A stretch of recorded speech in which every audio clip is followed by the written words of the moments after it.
Hello everyone and welcome back to the Horror Hut. Now, I know a lot of you use these videos to sleep, so before you drift off I thought it would be a fun idea if everyone can leave a comment to let me know where you are listening from in the world. Also like and subscribe if you are enjoying the episodes. Right, let's get comfy and relax and let's begin. It started with a small box, no bigger than my hand, left on my doorstep one Saturday morning. No note, no return address, just a plain, unmarked cardboard box sitting there when I opened my door to grab the mail. At first, I thought it was a mistake, something delivered to the wrong house, but when I picked it up, there was no name on it. Nothing written on it at all. I'm used to getting deliveries, who isn't these days? But this was different. No company logo, no tracking number. Just there. I figured maybe it was from a neighbor, someone who thought it was mine and dropped it off. I shrugged and brought it inside. Inside the box, there was an old, rusted key. Nothing else. Just the key. I stared at it for a while, confused. It wasn't a key I recognized, certainly not to my house or anything I owned. I checked the bottom of the box, thinking maybe there'd be a note or something to explain where it came from, but there was nothing. I was creeped out, but I told myself it was probably some weird mistake. People get stuff like that all the time, right? I left it on my kitchen counter and went about my day, trying not to think about it. But the thought kept creeping back in. I mean, why would someone send me a random key? What was it for? A few days passed, and I almost forgot about the whole thing. But then, another package showed up. Same plain cardboard box, same spot on my doorstep. No markings, no return address. This one was bigger, about the size of a shoebox.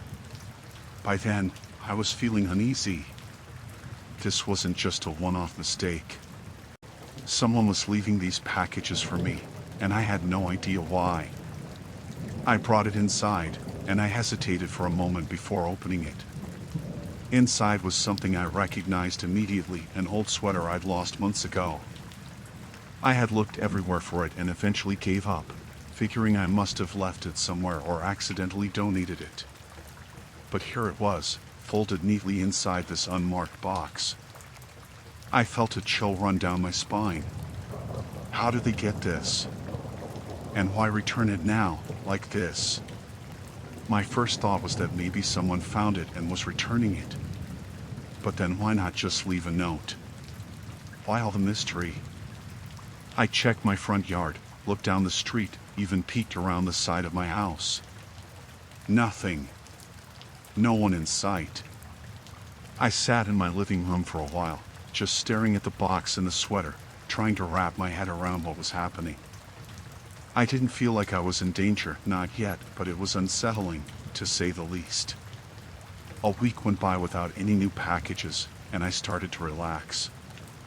I almost convinced myself that it was some weird coincidence, or maybe a prank. But then, one night, when I came home from work, there was another box waiting for me.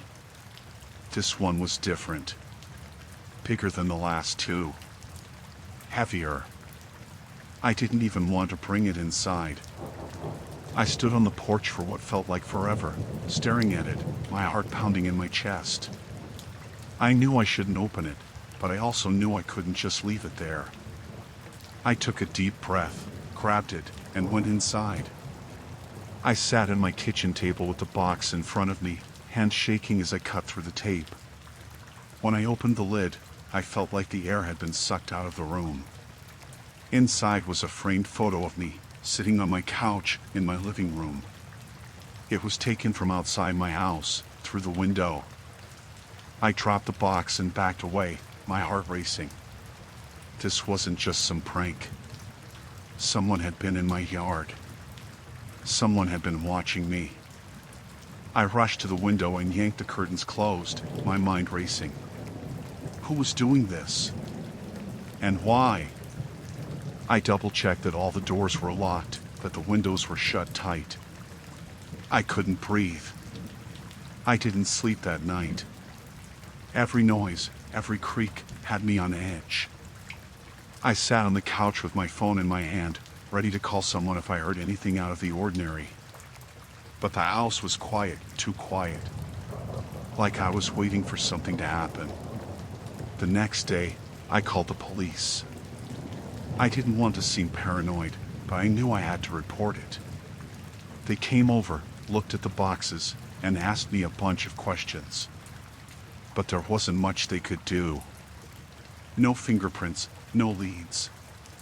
They told me to call if it happened again and to stay vigilant. It did happen again. 2 days later, another box. This time, I didn't even want to open it. I stared at it for hours, my stomach in knots. But I knew I couldn't ignore it. Whoever was doing this wasn't going to stop. I had to know what they wanted.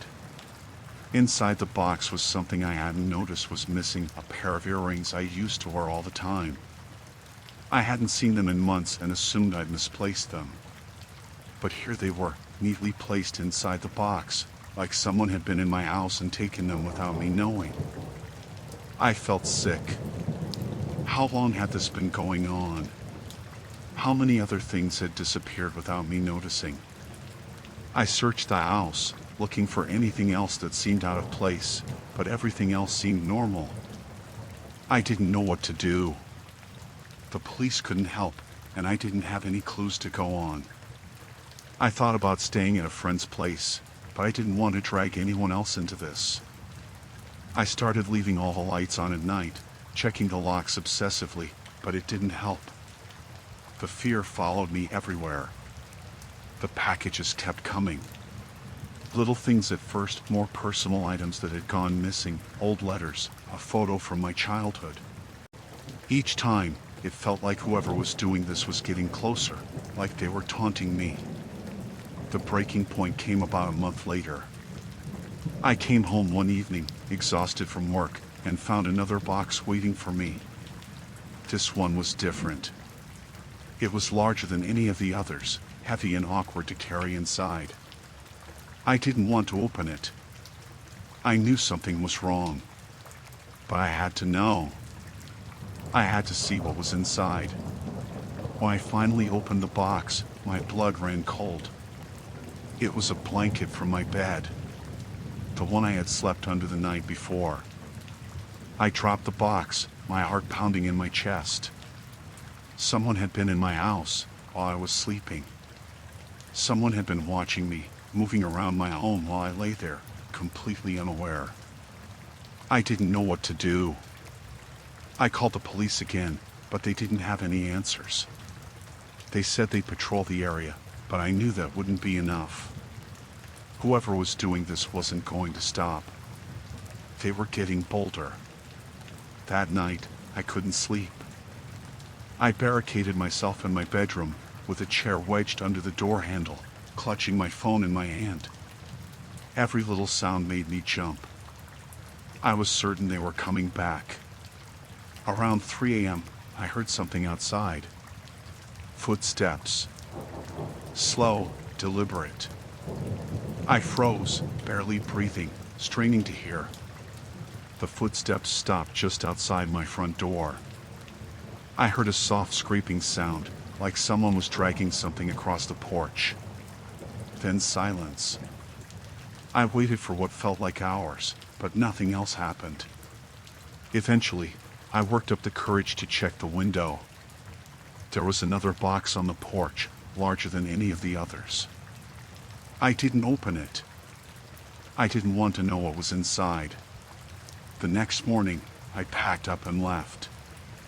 I couldn't stay there anymore. Whoever had been doing this had crossed a line.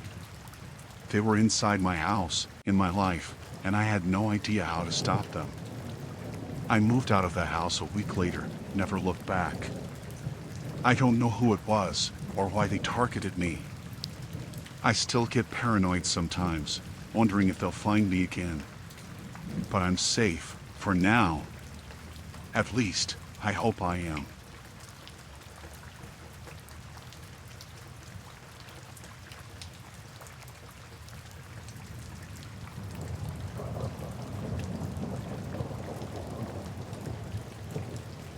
I moved into that apartment about a year ago. It was nothing fancy, just a basic one-bedroom place in an old building. The rent was cheap, and the neighborhood was decent, so I didn't have much to complain about. It was the kind of place where people kept to themselves, and I liked that. I wasn't the type to make small talk with neighbors, and I appreciated that no one tried to make it. The knocking started maybe 2 months after I settled in. It wasn't constant at first, just here and there. The first time I heard it, it was around 2 in the morning. I remember waking up to this faint, rhythmic knock. It wasn't loud, more like someone gently tapping their knuckles on the door. I was groggy and disoriented, so I didn't think much of it. I figured someone had the wrong apartment. It stopped after a minute or two, and I went back to sleep. But it kept happening. Every few nights, always around the same time, middle of the night, when everything was quiet. The knocking would start, soft at first, then a little louder, like whoever was on the other side was getting impatient. I started to get annoyed, thinking maybe it was some drunk coming home late, confused about which apartment was theirs.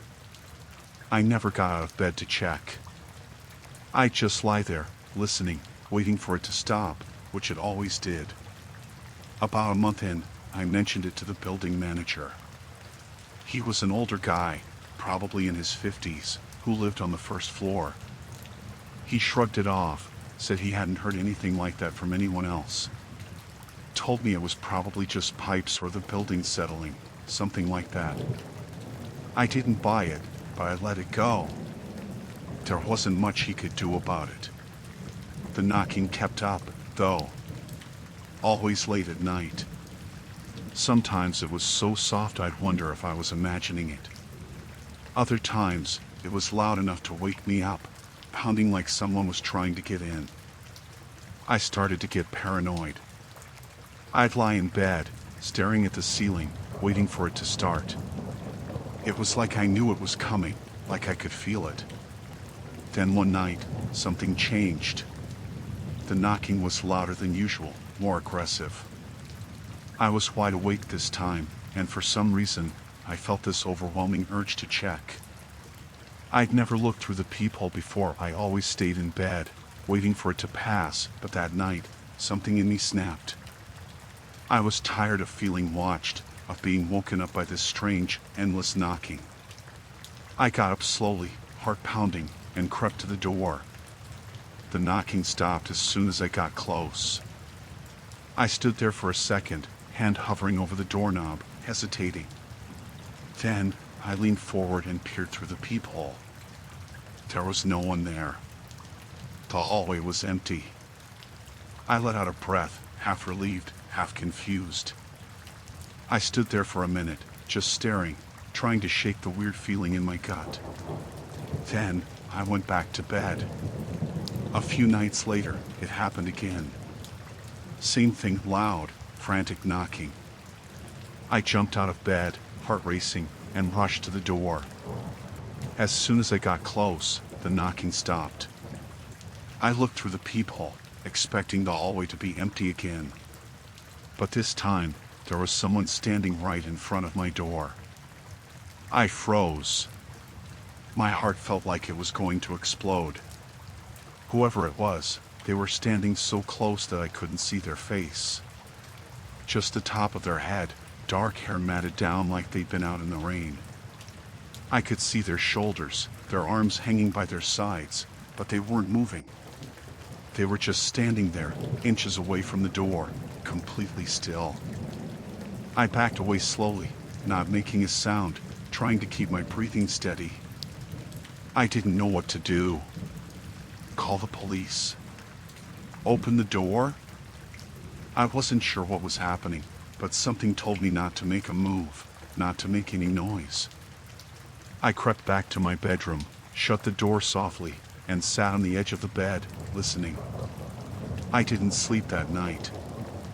I just sat there, waiting for something else to happen. But it didn't. The knocking didn't come back, and I didn't hear anyone in the hallway.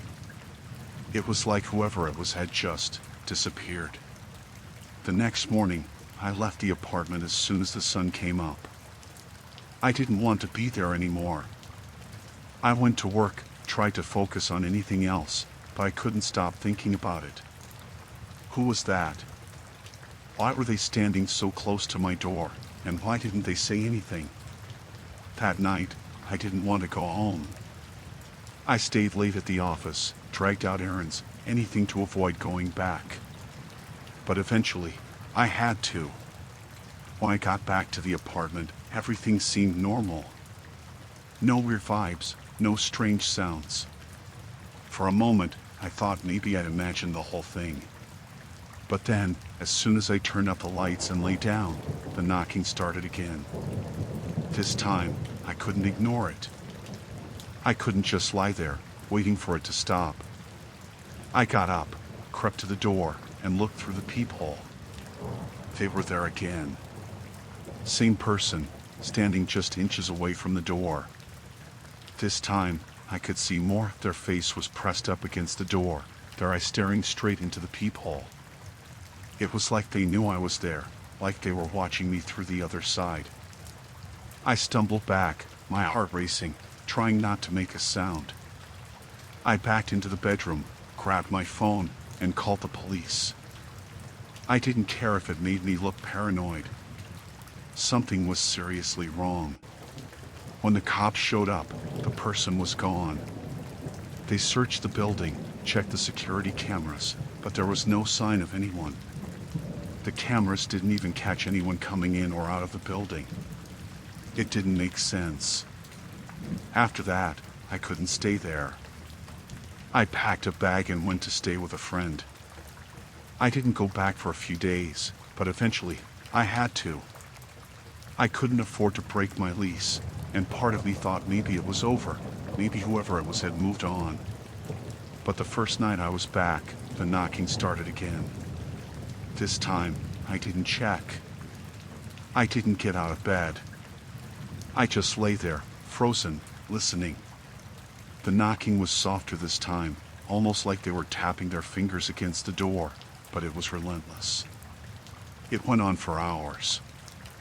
I didn't sleep. I just lay there, waiting for it to stop. When the sun came up, I packed my things and left for good. I never went back to that apartment. I broke the lease, lost my deposit, didn't care. I couldn't stay there anymore. I still don't know who it was, or what they wanted. But sometimes, late at night, I still hear that knocking in my head. And I wonder if they're still out there, waiting.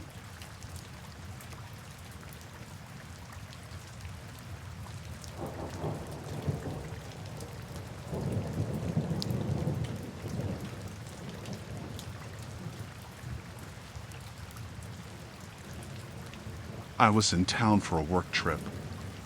A pretty standard thing for me, so I wasn't expecting anything out of the ordinary. The company had booked me into this mid-range hotel, not too fancy but clean enough. I had a few meetings lined up and was mostly looking forward to getting through them and heading back home. The first day was fine. I checked in late after a long flight, tired but glad to be off the plane. The room was exactly what you'd expect, basic, neat, nothing special. I unpacked a bit, grabbed a shower, and went straight to bed. I remember falling asleep pretty fast. I didn't even think to lock the deadbolt. It felt safe enough. The next morning, I got up, went to my meetings, and came back to the hotel around 5 in the evening. I was exhausted, ready to just crash for the night. When I walked into the room, something felt off. My suitcase was still where I left it, but a few of my things seemed like they'd been moved. Nothing major, just little things. The TV remote wasn't where I'd left it on the desk, and my toothbrush had been knocked over in the bathroom. I brushed it off at first, thinking maybe I'd been in a hurry that morning and didn't remember how I'd left everything. Still, it bugged me a bit. I checked the closet, under the bed, places like that. Nothing was missing. But the feeling stuck with me. The next day, I did the same routine meetings back to the hotel. This time, when I opened the door, I knew something was wrong. The bed had been made, which I thought was normal until I noticed a small note folded neatly on the pillow. At first, I thought it was something from the housekeeping staff, maybe a receipt or some sort of welcome message. When I picked it up, it was a handwritten note. My name was on it, my full name in neat, small handwriting. All it said was, "Nice to see you again." I felt a chill run down my spine. I hadn't seen anyone I knew in this city, and certainly not anyone who should be in my hotel room. I immediately went to the front desk. I tried to stay calm, explained to them that someone had clearly been in my room while I was out, and I wanted to know who had access. The guy behind the counter, a young kid who looked barely old enough to work there, just shrugged and said only housekeeping had access. I insisted that I hadn't seen any housekeeper when I got back, and no one should have been leaving me personal notes. He looked confused and offered to change the key cards. I agreed, but it didn't exactly make me feel better. I asked him if he could check the cameras, but he told me the cameras only covered the lobby and hallways, not the inside of the rooms. That didn't help either. That night, I locked the deadbolt and put the chain on the door. I didn't sleep well, kept waking up at every little sound. It felt like someone was watching me, even though I knew the room was empty. I thought about leaving, checking out, but the meetings I had were important, and I told myself I was probably overreacting. I tried to convince myself it was just some weird coincidence. The next day, everything seemed normal again. No new notes, nothing out of place. I felt stupid for worrying so much. I went out for dinner after work, stayed out late to avoid being in the room too long. When I came back, I didn't notice anything right away. The bed was made again, the room looked as it should. But when I walked into the bathroom, I saw it. On the mirror, written in the same small, neat handwriting, was my name again. This time it said, "I know you're here alone." It was written in lipstick, my lipstick, the one I'd left zipped up in my makeup bag in the bathroom drawer. My stomach turned. This wasn't housekeeping. This wasn't just some mix-up. Someone had been in my room, using my things, and they wanted me to know it. I called the front desk again, shaking this time. I demanded to speak to the manager. He came up, looked at the mirror, and said he didn't know what to tell me. He checked the keycard log and claimed no one had used a keycard to enter my room except me. That didn't explain the note, or how my stuff had been touched. I asked if they could move me to another room, but they said the hotel was fully booked. I didn't believe them, but I didn't have much choice. It was late, and I had one more day before I could leave. The manager said they'd keep an eye out for anything suspicious. That didn't reassure me. That night, I pushed a chair up against the door and left the bathroom light on. I barely slept, jumping at every creak of the old building. I felt trapped. I didn't want to stay, but I didn't know where else to go. I told myself I'd leave first thing in the morning, cancel my last meeting if I had to. It wasn't worth it. Around 3 a.m., I heard it. The faintest sound. The click of the door handle. The chair against the door kept it from opening, but someone was trying to get in. I froze, staring at the door, not daring to move. My heart pounded in my chest, and I felt like I couldn't breathe. Whoever it was didn't knock or say anything. They just stood there, quietly trying the handle, over and over. The chain was on, the deadbolt was locked, and the chair blocked the door, but they didn't stop. After what felt like forever, the handle stopped moving. Silence filled the room, but I didn't move for a long time, afraid they might still be standing on the other side. The next morning, I packed my bags and left without even checking out. I didn't care about the bill or the meetings. I just needed to get out of there. As I was walking down the hallway to the elevator, I glanced at the door of the room next to mine. The cleaning cart was parked in front of it, the door propped open. I caught a glimpse of the housekeeper inside, and she looked at me, really looked at me. Her face was blank, almost bored, but her eyes followed me all the way to the elevator. It was like she knew, like she was waiting to see what I would do. I didn't say anything. I didn't ask any more questions. I just left. When I got home, I canceled my credit card and changed all my passwords. I still don't know who it was that left those notes or who was trying to get into my room that night. But sometimes, late at night, when I'm in bed, I still hear the quiet click of the door handle, and I wonder if they're still out there, watching.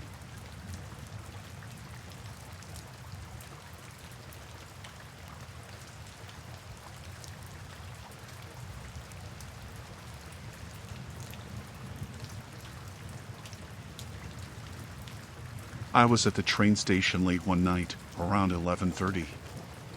I remember the time because I kept looking at my watch, hoping the train would just get here already. The station was completely empty. Not a single person around except for me. It was cold, and the kind of silence that settles in the middle of the night made it worse somehow. The lights above flickered a bit, but that's normal for a place like this. I was standing on the platform, waiting for the last train. I had to work late, and by the time I got to the station, all the buses had stopped running. I didn't have much of a choice. I'd taken the late train before, and nothing ever happened. It's always empty, just a few people minding their own business. I paced back and forth, checking the time on my phone, hoping it wouldn't get delayed. I looked down the platform and noticed someone standing there, at the far end, just barely in the light. I hadn't heard them come up. They were just there. I figured it was just another person waiting for the train, but something about it didn't sit right with me. The figure was facing me, but they weren't moving. Just standing still, staring. I couldn't make out any details because of the distance, but I could feel their eyes on me. The platform stretched out in both directions, with no real way to go except forward or back toward the station entrance. And that person was at the far end, blocking one way. I thought about walking back to the entrance, but it would have meant turning my back to them, and something about that made me uncomfortable. So I stayed where I was, trying not to look directly at them, but it was hard not to. My heart started racing a little, though I tried to tell myself it was nothing. They were probably just waiting for the train like I was. A few minutes passed, maybe longer, and I couldn't shake the feeling that something was wrong.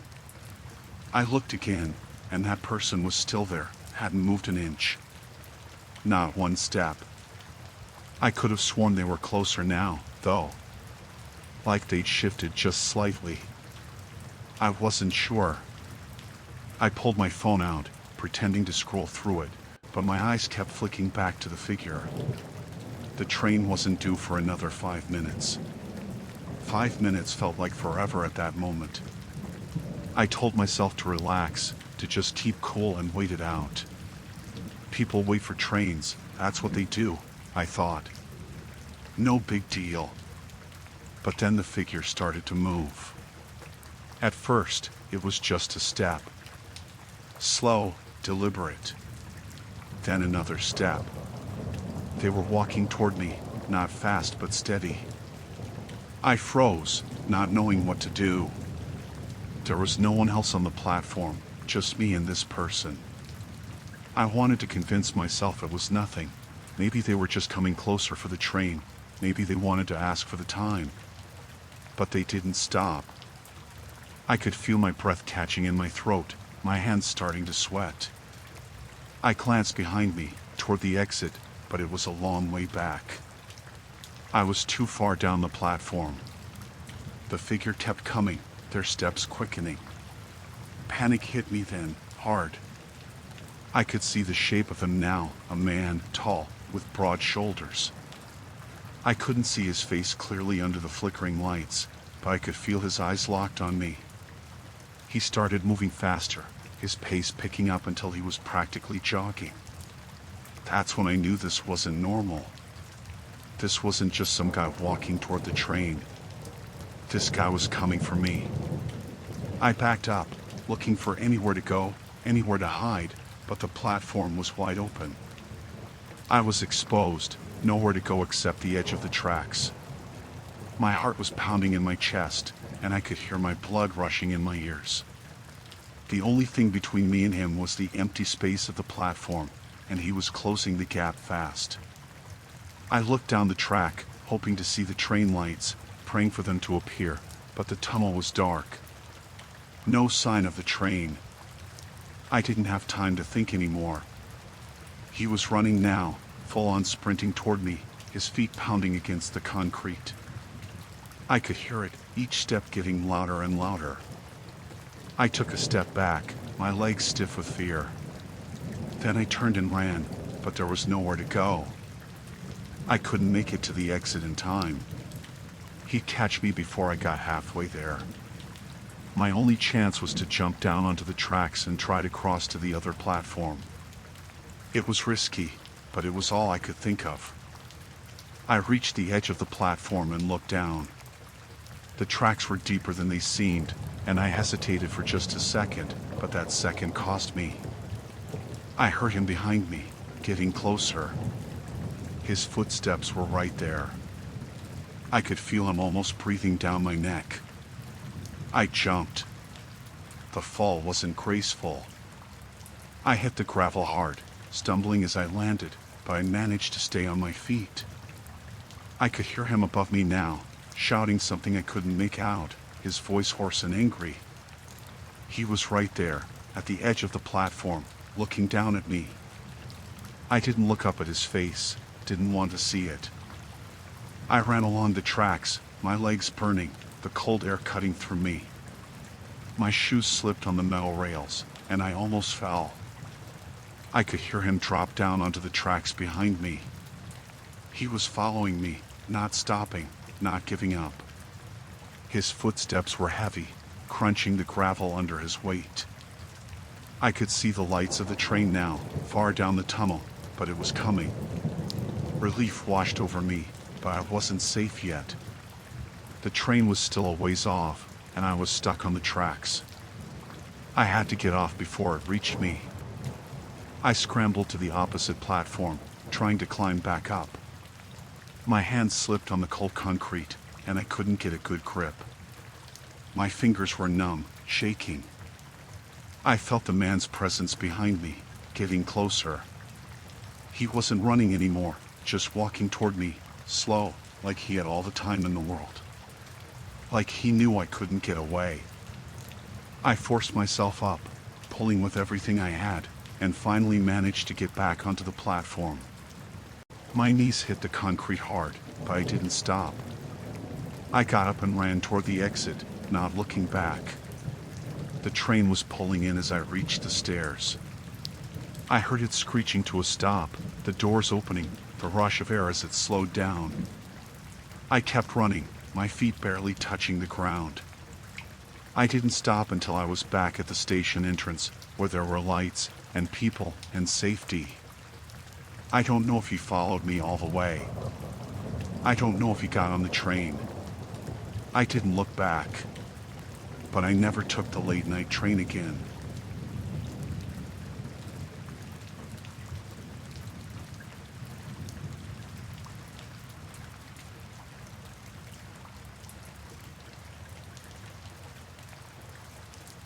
I didn't think much of it at first. I was just picking up a few things at the grocery store after work. It wasn't late, maybe 6 in the evening, still plenty of people around, families grabbing dinner, couples chatting in the aisles. The store wasn't packed, but it had a good flow of people. Just normal, everyday stuff. I didn't plan on being there long. I only needed a few things: milk, bread, eggs, stuff like that. As I grabbed a basket, I noticed a guy not too far from me. Mid-30s, maybe, scruffy, but not in a dirty way, just unkempt. He had a gray hoodie on, pulled over his head a little too much, kind of hiding his face. At first, I thought he was just another shopper, doing his thing like everyone else. I mean, why would I think otherwise? I started in the produce section, checking out the apples. I didn't need any, but I always like to browse, take my time. I grabbed a couple, tossed them in my basket, and turned to head down the bread aisle. That's when I saw him again, the guy in the hoodie. He was by the bananas now, just sort of standing there, staring. Not at the fruit, though, at me. I brushed it off. Maybe he was looking past me, or zoning out. I wasn't sure. I told myself it was nothing, but I felt a weird little twinge in my stomach. I moved onto the bread, trying to shake the feeling. I picked up a loaf, checked the date, and tossed it in my basket. I glanced down the aisle, and there he was again, at the other end. He wasn't looking at me this time, just walking slowly, like he was looking for something. But it was the second time in just a few minutes that I'd seen him in a different aisle, right where I happened to be. It's a grocery store, though. People shop. People walk around. No big deal. I tried to ignore it. I headed for the dairy section next. I needed some milk, eggs, maybe a block of cheese. The feeling didn't leave, though. I could feel my heart rate pick up just a little, that unease creeping in again. I kept my eyes on the shelves, pretending to be engrossed in what I was looking at, but I was aware of every movement around me. When I reached for the eggs, I felt it again. Someone was watching me. I glanced sideways, and there he was again. This time, he wasn't pretending to look for anything. He was just standing there, at the end of the aisle, staring at me. It was obvious now. My skin prickled, and the unease hit harder this time. He wasn't holding anything. No basket, no cart. Nothing. Just standing there, watching me like he was waiting for something. I tried to act like I didn't notice, grabbed the eggs quickly, and moved to the next section, but I couldn't shake him. Every time I moved, every time I switched aisles, there he was. Not close, just far enough to make it obvious that he was following me. I could feel him trailing me like a shadow, keeping a bit of distance, but never losing sight of me. I went down the snack aisle, hoping it was just a coincidence, but I saw him again at the end, pretending to look at chips or something. I grabbed a random pack of crackers and turned sharply, heading straight for the checkout. I didn't want to stay in the store any longer than I had to. My heart was racing now, my hands shaking just enough to make me fumble with the basket. I got in line at the self-checkout, hoping he wouldn't follow. I tried to focus on scanning my items, but I could feel eyes on me. As I finished ringing up my things, I heard footsteps behind me, slow and deliberate. I didn't want to turn around. I didn't need to. I knew it was him. Then he whispered, just loud enough for me to hear, "You in a hurry?" His voice was low, rough, like it hadn't been used in a while. I froze for a second, my hand hovering over the bag of apples. My skin crawled. I didn't look back, didn't respond. I forced myself to focus on the checkout screen, but I could feel him right behind me. Too close. Too close for comfort. I grabbed my bags and practically sprinted toward the exit, my legs moving faster than I thought they could. My head was spinning, and my stomach was in knots. I pushed through the doors, feeling the cool air hit my face, and headed straight for my car. The parking lot wasn't empty, but it wasn't crowded either. The sun was just starting to set, the light fading enough to cast long shadows across the lot. I spotted my car a few rows away and made a beeline for it. I didn't even look back, just focused on getting to my car, getting inside, locking the doors. But as I approached, I saw him again, leaning against a car just a few spaces down from mine. He was watching me, his hood pulled low over his face, just like before. I slowed down, my heart pounding in my chest. I didn't want to get too close to him, but I had to get to my car. My hands were shaking so badly, I wasn't sure I'd be able to unlock the door in time.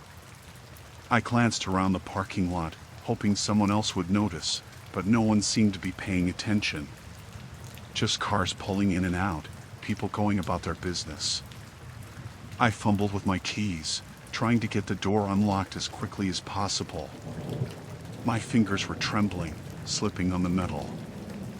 I heard footsteps behind me again, slow and steady, like he was taking his time. He was getting closer, and I could feel the panic rising in my chest. Finally, I got the door unlocked. I yanked it open and jumped inside, slamming it shut behind me. My hands were shaking so badly, I could barely get the key into the ignition, but I managed. The engine roared to life, and I locked the doors, my breath coming in short, panic bursts. I glanced up, and he was standing there, just a few feet away, staring at me through the windshield. His hood was still pulled low, his face mostly hidden, but I could see his eyes. They were fixed on me, unblinking. He didn't move, didn't say anything. Just stood there, watching me like he was waiting for something. I threw the car into reverse and backed out of the space as fast as I could, my tires screeching against the pavement. I didn't care if I hit something, I just needed to get out of there. As I pulled out of the lot, I glanced in the rearview mirror, and he was still standing there, watching me drive away. I didn't stop driving until I was halfway across town. I kept checking my mirrors, half expecting to see him following me, but there was no sign of him. My heart was still racing, my hands shaking on the steering wheel. I don't know who he was, or what he wanted, but I've never felt fear like that before. That kind of fear that makes your skin crawl, that makes every instinct in your body scream at you to run, to get away. I don't know what would have happened if I hadn't left when I did. I haven't been back to that grocery store since. I don't think I ever will.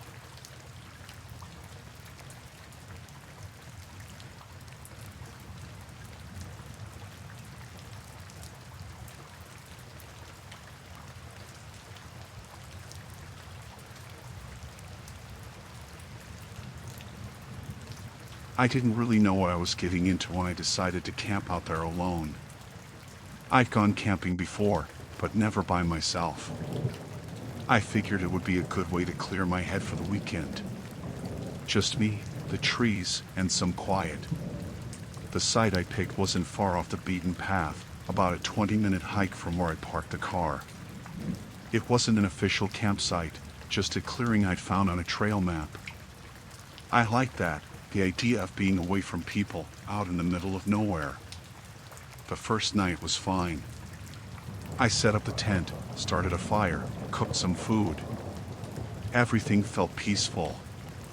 The woods were calm, and the sounds of the night animals were kind of comforting. I spent a few hours by the fire, just watching the flames, listening to the crackling, enjoying the stillness around me. It was dark, but not too dark. The moon was bright enough to light up the clearing. I stayed up until the fire started to die down, then crawled into my tent, zipped it up, and fell asleep without much trouble. I don't know what woke me up the next morning. I didn't hear anything, didn't feel anything, but something was off. You know how sometimes you just get that feeling, like something's not quite right? That's what it was. I woke up with this weird sense that something was wrong, but I couldn't figure out what. It was quiet, too quiet for morning in the woods. Usually, there'd be birds, maybe some rustling, but it was dead silent. I unzipped the tent and stepped outside, rubbing my eyes, trying to shake the grogginess. The sun was up, but it hadn't been long. The fire pit was cold, no embers left, just some charred logs and ash. I looked around, and that's when I saw it. There was a mark on the side of my tent. At first, I thought maybe it was just dirt or something, but when I got closer, I realized it wasn't natural. It was a symbol, scratched into the fabric with something sharp, like a knife. It was about the size of my hand, and it looked like an X, but with these weird curls coming off the ends, almost like claws. I knelt down, running my fingers over it, trying to figure out how it got there. My heart started pounding a little. I knew for a fact that Mark wasn't there when I set up the tent. I would have noticed it. It was deep enough that I should have heard something during the night, but I hadn't. No sounds, no footsteps, nothing. Someone had been out here, near my tent, while I was asleep. I stood up and scanned the clearing, but everything looked normal. No sign of anyone. Just the trees, the dirt, the fire pit. I tried to calm myself down, telling myself it was probably just some prank. Maybe someone had passed through the woods during the night, saw my tent, and decided to mess with me. That had to be it. No big deal, right? But the more I thought about it, the less sense that made. The mark wasn't random. It wasn't like someone had just scribbled on my tent. It was precise, like they'd taken their time with it. I felt that uneasy knot in my stomach growing, but I forced myself to keep it together. I decided to pack up and leave. No point in sticking around if someone was messing with me. I threw everything into my backpack, not bothering to fold up the tent properly, just stuffing it in as fast as I could. I wanted to get out of there, get back to my car, and go home. But when I got to my car, the tires were slashed. All four of them. Deep cuts, like someone had taken a knife and just stabbed right through the rubber. My heart sank. I stood there, staring at the car, my mind racing. I was in the middle of nowhere, no cell signal, no way to call for help. Even if I tried to walk back to the main road, it would take hours, and there was no guarantee anyone would pass by. I wasn't thinking straight. I should have been scared, but I was more angry than anything. Who the hell would do something like this? What kind of person follows someone into the woods just to mess with their car, mess with their tent? I turned around and started heading back to the campsite, figuring I'd at least grab the rest of my stuff. Maybe I could try to walk to a ranger station, or at least find somewhere with a signal. But when I got back to the clearing, I stopped dead in my tracks. The tent was open. The zipper was pulled all the way down, and my sleeping bag was dragged halfway out, like someone had been rummaging through it. I hadn't left it like that. I was sure of it. I backed up, my heart pounding now, adrenaline kicking in. My mind was racing, trying to figure out what to do. Should I hide? Run? But where would I go? I was in the middle of the woods, miles from anyone. That's when I heard the sound. It was faint, but it was there.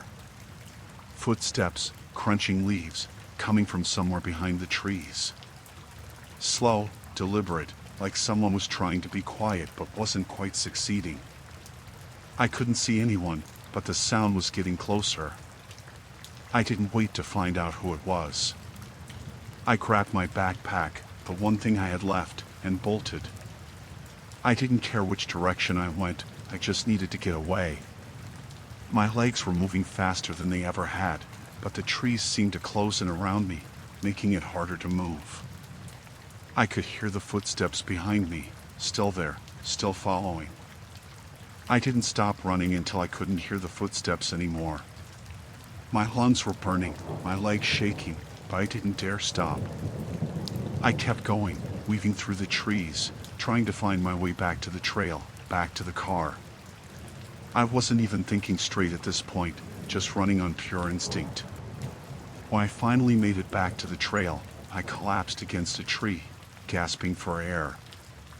I listened, straining to hear any sign of footsteps, but it was quiet again. Too quiet. The woods felt wrong, like they were watching me. I stayed there for a while, trying to catch my breath, trying to figure out what to do. I couldn't go back to the car, not with the tires slashed. I didn't want to go back to the campsite either. Whoever was out there, they knew I was alone. They knew I couldn't leave. Eventually, I started walking, sticking to the trail, hoping it would lead me somewhere, anywhere. I don't know how long I walked, but it felt like hours. My legs were numb, my mind blank, just focused on putting one foot in front of the other. When I finally reached the main road, I almost cried. There was no one around, but I knew I was closer to help. I followed the road, sticking to the shoulder, keeping an eye out for any cars. It was a long walk, but eventually, a pickup truck came down the road, and I waved it down. The driver was an older guy, probably in his 50s, with a kind face. He asked if I needed help, and I just nodded, too exhausted to explain everything. He gave me a ride to the nearest town, where I finally managed to call for help. I never found out who it was. The police said they'd look into it, but they didn't seem too concerned. Probably just kids, they said. But I know what I heard, what I saw. Someone was out there, watching me, waiting for me to make a mistake. I haven't been camping since.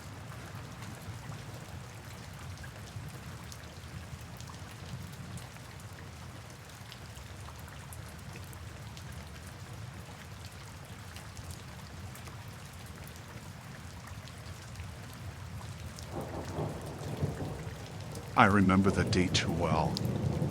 It was a Saturday morning, and I just wanted to spend some time at a coffee shop I liked. The place wasn't fancy, just one of those small, cozy spots with mismatched chairs and dim lighting. It wasn't busy when I arrived, and I liked that. There were a few people working on laptops, a couple sitting by the window, and me. I ordered my usual black coffee and found a table in the corner. I didn't think much of the guy when he walked in. He was maybe in his mid-30s, wearing a dark jacket and jeans. Average looking, nothing about him stood out. He got a coffee and sat a couple of tables over from me.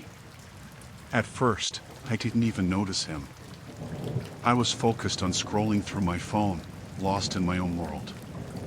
After a few minutes, I felt someone looking at me. I glanced up, and he was staring right at me.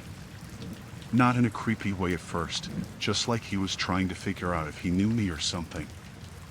I looked away quickly, thinking maybe it was a mistake. But when I glanced up again, he was still staring. This time, he smiled, then got up and walked over to my table. "Mind if I sit here?" he asked. I didn't want to be rude, so I nodded.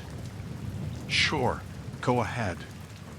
He sat down across from me, setting his coffee cup on the table. For a moment, neither of us said anything, and I hoped maybe he'd get the hint and leave me alone. But he didn't. Instead, he leaned forward, resting his elbows on the table. "You come here often?" he asked. I shrugged. "Sometimes." He smiled again, but it didn't quite reach his eyes. "Nice place. Quiet." I nodded, still not wanting to engage too much. I wasn't in the mood to make small talk, especially not with a stranger. But he kept going, asking me about my day, what I did for a living, stuff like that. I answered as briefly as I could, trying not to seem too cold, but also hoping he'd get bored and move on. After a while, I tried to end the conversation politely. "Well, it was nice talking to you, but I've got some stuff to get done," I said, glancing down at my phone as if I was about to start working on something. His smile faded a bit, and he leaned back in his chair, crossing his arms. "Why? You in a rush?" The way he said it caught me off guard. His tone wasn't friendly anymore. It was more like a challenge, like he was daring me to give him a reason to leave. I shook my head, trying to stay calm. "No, I just have things I need to do," I said, forcing a smile. "Maybe another time." He didn't move. He just sat there, staring at me with this strange look in his eyes, like he was trying to figure me out. The air around us felt heavy all of a sudden, and I could feel my heart starting to race. Another time, he repeated slowly, "Why not now? What's wrong with now?" I could feel the tension rising, and I glanced around the coffee shop, hoping someone else might notice what was happening. But everyone was in their own little worlds, headphones on, eyes glued to screens. No one was paying attention to us. "I really need to go," I said, standing up. I tried to keep my voice steady, but it came out a bit shaky. That's when he stood up too, and suddenly he was much closer than I wanted him to be. He wasn't smiling anymore. His expression was cold, almost angry. "Why are you trying to leave?" he asked, his voice low but sharp. "What's the rush? You don't want to talk to me anymore? Why?" I stepped back, my mind racing. My heart was pounding so hard I could hear it in my ears. "I just have things I need to do," I repeated, my voice barely above a whisper now. But he wasn't having it. He stepped forward again, closing the distance between us. "No, that's not it," he said, his voice dripping with something dark, something I couldn't quite place. "You don't want to talk to me. You're trying to get away. Why? What's wrong with me?" My throat went dry. I couldn't think of what to say. I just knew I needed to get out of there, fast. But he wasn't moving. He was blocking my way, his eyes locked on mine. It felt like I was trapped. "I'm not trying to get away," I lied, my voice shaking. I have to go. That's all." He stared at me for what felt like forever, not saying a word. The silence between us was suffocating, and I could feel my hands starting to tremble. I didn't know what he was going to do next. I just wanted to leave. Finally, he stepped aside, but only a little, enough for me to squeeze past him. I grabbed my bag, keeping my eyes on him as I moved toward the door. Every muscle in my body was tense, ready to run if I had to. As I reached the door, I heard him speak again, but this time his voice was quiet, almost a whisper. "You'll be back," he said. "And when you do, we'll finish this conversation." I didn't respond. I just pushed open the door and stepped outside, my heart racing, my hands shaking. The cold air hit my face, but it didn't calm me down. I kept walking, trying to put as much distance between myself and that coffee shop as possible. I didn't look back. I didn't want to see if he was watching me from the window or if he had followed me outside. I just kept walking, my mind racing, trying to process what had just happened. I made it to my car and got in, locking the doors as soon as I was inside. My hands were still shaking as I fumbled with the keys, trying to start the engine. I didn't feel safe until I was driving away, the coffee shop disappearing in my rearview mirror.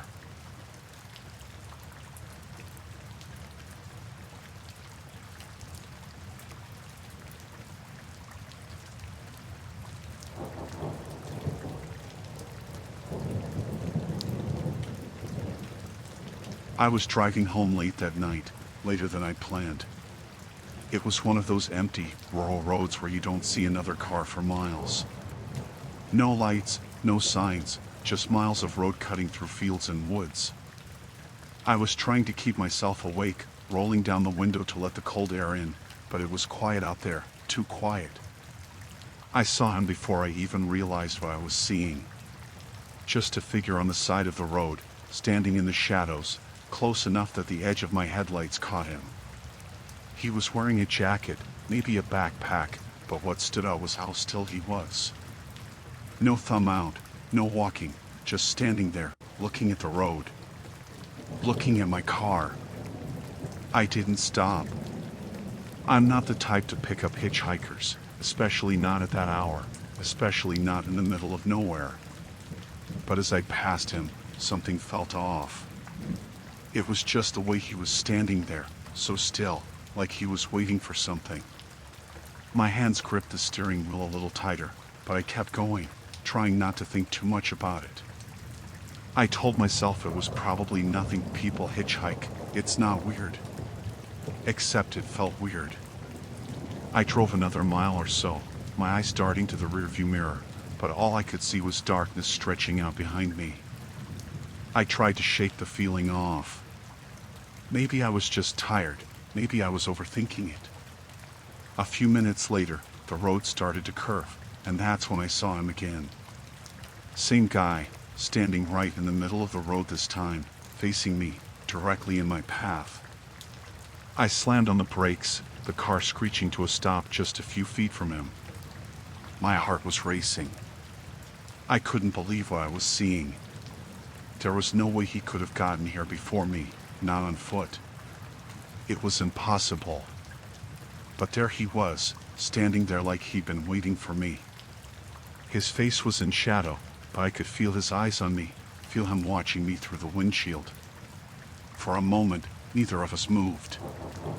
I just sat there, my foot frozen on the brake, staring at him, trying to figure out what the hell was happening. I thought about turning around, but the road was too narrow, and I didn't want to risk backing into the ditch. I honked the horn, just a short blast to get him to move, but he didn't flinch. Didn't even blink. He just kept standing there, staring at me. Something about the way he was standing, it wasn't right. His arms hung at his sides, limp, like he wasn't even using them to balance himself. He looked unnatural, like someone who had forgotten how to move, how to act like a person. I honked again, longer this time, and still nothing. My heart was pounding in my chest, and my hands were slick with sweat, but I knew I had to do something. I couldn't just sit there. I glanced at the passenger seat, looking for something to protect myself with anything, but all I had was a water bottle and some loose change. I rolled the window down just enough to speak, but my voice came out shaky. "Hey, are you okay?" I called out, trying to keep it together. He didn't answer. Didn't move. Just stood there, like he was waiting for me to do something. The hair on the back of my neck stood up, and every instinct I had was screaming at me to get out of there, to leave, but I couldn't. I was trapped. I shifted the car into reverse, my hands trembling, trying to back up slowly, but he took a step forward. Just one step, but it was enough to send a jolt of panic through me. I stopped the car, my foot hovering over the gas pedal, my mind racing. What did he want? Why wasn't he saying anything? I couldn't think straight. My brain was foggy, like I was in a bad dream and couldn't wake up. I kept glancing at him, hoping he'd turn around and walk away, but he didn't. He just stood there, his face still hidden in the shadows, like he was waiting for me to make the first move. I took a deep breath and gripped the steering wheel, my knuckles turning white. There was no way I was getting out of the car. I wasn't about to confront him, not when something felt so wrong. Finally, I decided to risk it. I slammed the car into gear and hit the gas, swerving around him as fast as I could.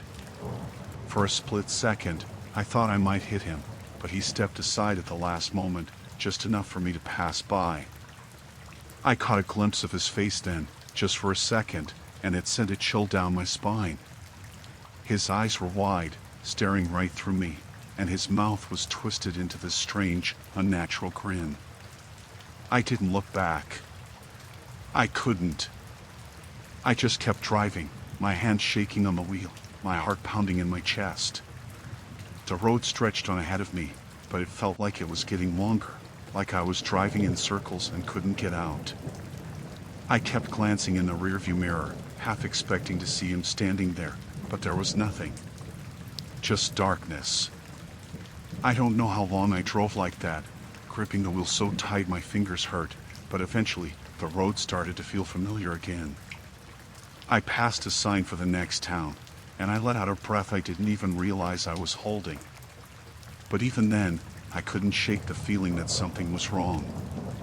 I couldn't get his face out of my head, the way he'd looked at me, the way he'd just appeared in the middle of the road like he'd been waiting for me. It didn't make any sense.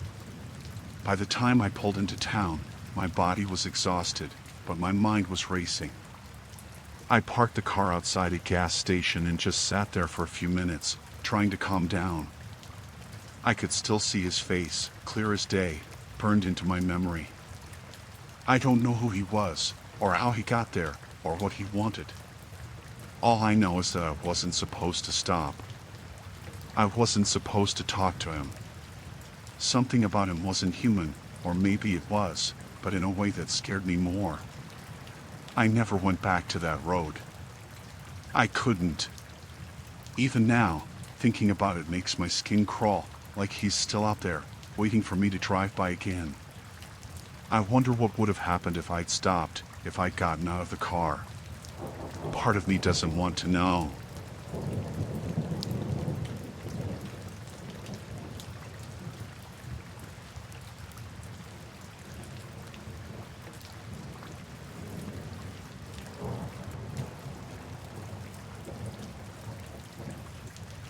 It was around 10:30 when the first call came in.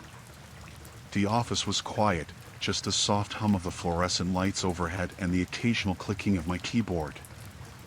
I was halfway through my night shift, working late like I always did. My job at this small office was usually boring but predictable. I liked the quiet, and it helped me focus. I'd been answering emails when the phone rang. I remember thinking it was odd because the office line never rang that late. Most people didn't even know I worked the night shift alone. I picked up the receiver without really thinking about it, expecting maybe a wrong number. "Hello?" I said. There was a pause.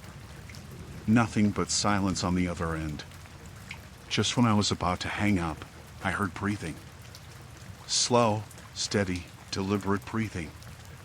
My skin prickled, and I pulled the phone away from my ear, looking at it like that would help. The silence stretched for what felt like forever before the line finally went dead. I hung up, feeling a little uneasy, but I brushed it off. Wrong number, I told myself. Probably some idiot playing a prank. I tried to shake it off, went back to typing, but I couldn't focus. The office felt too quiet now. I glanced at the clock. Only 15 minutes had passed since the call, but I could feel the seconds dragging. Then, the phone rang again. I picked it up a bit slower this time. "Hello?" A voice. This time, there was a voice. Low, almost like a whisper, but I could hear it. "You're wearing a black sweater." I froze. I looked down at my sweater, the one I always wore when the office got cold. The words hung in the air, cold and deliberate. "What?" I asked, trying to keep my voice steady. "You're wearing a black sweater, and your hair is pulled back," the voice said again, clearer this time. It wasn't a question. It was a statement. Whoever this was, they could see me. I felt my heart start to race, my breath coming in short, shallow bursts. I looked around the office, scanning the dark corners, the doorways, the windows. But the blinds were down. I couldn't see out, and as far as I knew, no one could see in. "Who is this?" I asked, trying to sound tough, but my voice was shaking. The line clicked, and the call ended. I put the phone down, my hands trembling.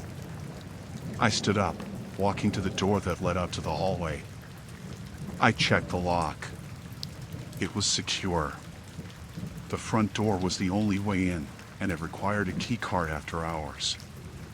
No one should have been able to get inside without one. I told myself it was just a prank, maybe someone from the office messing with me. But my gut was telling me something else, something that made the hairs on the back of my neck stand up. I sat back down at my desk, but I couldn't focus on my work. I kept glancing at the phone, half expecting it to ring again. I looked around the room, scanning every corner, every shadow. The office wasn't big, just a few desks, filing cabinets, and the small break room in the back.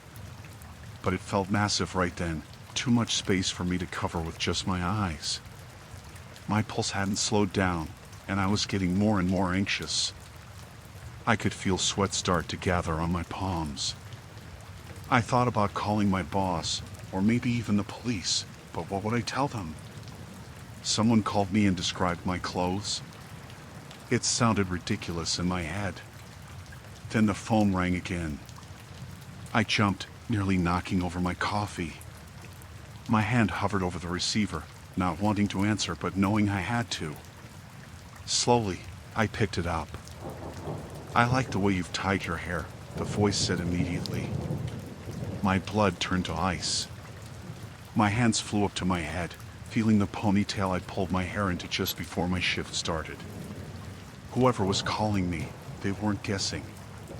They were seeing me, right then, in real time. I stood up from my chair so fast it nearly tipped over. "Who the hell are you?" I shouted into the phone, my voice shaking. Silence again. Just the sound of breathing, slow and measured, like whoever it was wanted me to know they were calm. The opposite of how I felt. "Where are you?" I demanded. The line went dead again. I slammed the phone down, my heart racing. I ran to the windows, pulling the blinds back and peering out into the parking lot. It was dark, barely lit by a single streetlight near the entrance. I couldn't see anyone. No cars besides mine. No movement. Nothing. I went back to the door, checking the lock again, making sure it was still secure. It was. The office was locked up tight. There was no way anyone could get in without me knowing. But that didn't matter. Someone was watching me. Somehow, they were watching me, and they were close enough to know exactly what I was wearing, exactly how I looked. I grabbed my phone, my personal one, and dialed 911. My fingers were trembling so badly that I had to press the buttons twice. 911, what's your emergency? I explained what was happening, trying to stay calm, but my words were coming out in a rush. The operator asked me to slow down, to explain again. I told her I was alone in the office, that someone was calling me, describing what I was wearing, watching me somehow. "Are you sure the building is secure?" she asked. "Yes," I said, glancing at the locked door again. "There's no way in without a key card. I'm the only one here." "Stay on the line," she said. "We're sending someone over." I nodded, even though she couldn't see me, pacing the room, the phone pressed to my ear. I kept looking at the windows, half expecting to see a face peering in. But there was nothing. Just the empty parking lot outside. Then my office phone rang again. I stared at it, my heart pounding. The operator was still on the line with me, but my eyes were locked on the office phone, its shrill ring cutting through the quiet. "Are you still there?" the operator asked. "Yes," I whispered, barely able to speak. The phone rang again. "Don't answer it," she said firmly. "Just stay where you are. Officers are on their way." But I couldn't help myself. I had to know. I had to hear what they were going to say this time. I reached out with a shaking hand and picked up the receiver. "Stop calling me," I shouted, my voice cracking. There was a long pause. Then, that same low voice. "You shouldn't have done that." I froze, my blood running cold. "What?" "You shouldn't have called them." The phone went dead again. I dropped the receiver like it had burned me. My legs were shaking so badly I could barely stand. I staggered to the window again, pulling the blinds aside, searching the darkness outside for any sign of movement. but the parking lot was empty. No one there. Except there was. Someone had to be out there, watching me. I backed away from the window, my back pressing up against the wall. I didn't feel safe anymore, not even with the doors locked. Whoever this was, they knew too much. They were too close. The operator was still on the line, telling me to stay calm, that help was coming. But I couldn't think straight. My thoughts were racing, my heart pounding so hard I thought I might pass out. Minutes felt like hours, but eventually, I saw the flash of red and blue lights through the blinds. The police had arrived. I ran to the door, unlocking it as quickly as I could. 2 officers came inside, their faces serious, asking me questions. I told them everything, about the calls, about the voice describing what I was wearing, about the way they knew I'd call for help. They checked the building, every room, every closet, every corner. But they found nothing. No signs of forced entry. No one outside. No one watching.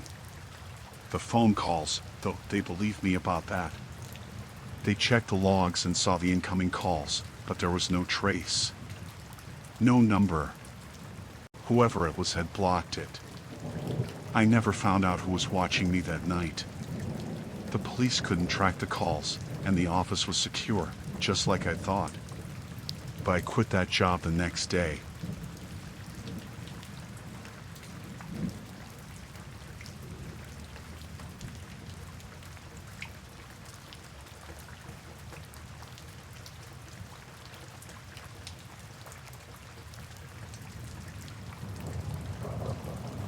I had been driving for hours, the dark road stretching endlessly before me. It was late, and I was tired. The monotony of the highway had begun to blur into the night, the lines of the road becoming indistinguishable. I decided to stop at a rest area to stretch my legs and grab a quick coffee. It was a small place, with just a few dim lights flickering overhead and a couple of vending machines lining the walls. After I parked, I stepped out of my car, taking a deep breath of the cool night air. It felt refreshing against my skin. I glanced at the empty lot. Just me and a few other cars parked nearby. I walked to the small building housing the restrooms and vending machines. The flickering lights inside cast long shadows on the floor, making it feel even more empty. I got a coffee from the vending machine and stood there for a moment, sipping it slowly, trying to shake off the fatigue. There was something eerie about the silence. It felt too quiet. I finished my coffee and walked back to my car, the sound of my footsteps echoing in the stillness of the night. As I approached, I noticed something strange. My heart dropped. Someone was sitting in the driver's seat. I froze, standing still in disbelief. The person was smiling, a wide, unsettling grin on their face, as if they belonged there. I could not see their features clearly, but the way they were looking at me sent a shiver down my spine. What the hell? I muttered to myself, confusion flooding my mind. I must have locked the car. I was certain of it. I stepped back cautiously, scanning the parking lot for anyone else. No one was around. The other cars sat silently, shadows in the dark. I tried to convince myself it was some kind of mistake, maybe a friend playing a prank. But deep down, I knew it was something more sinister. "Hey!" I shouted, trying to sound confident. "What are you doing in my car?" The person just kept smiling, their eyes fixed on me with an unsettling intensity. I felt a rush of adrenaline kick in, my instinct screaming at me to get away. I turned to head back toward the building, but something held me there. A mix of fear and curiosity pulled me back to the car. "Get out of my car!" I yelled again, taking a few cautious steps closer. My heart raced. I could not help but wonder how they had gotten in without me noticing. As I got closer, I tried to look through the tinted windows, searching for any hint of who this person was. They looked normal enough, dressed in a dark jacket and jeans, but the smile never wavered. It felt wrong. I grabbed my phone from my pocket, my hands trembling as I prepared to call for help.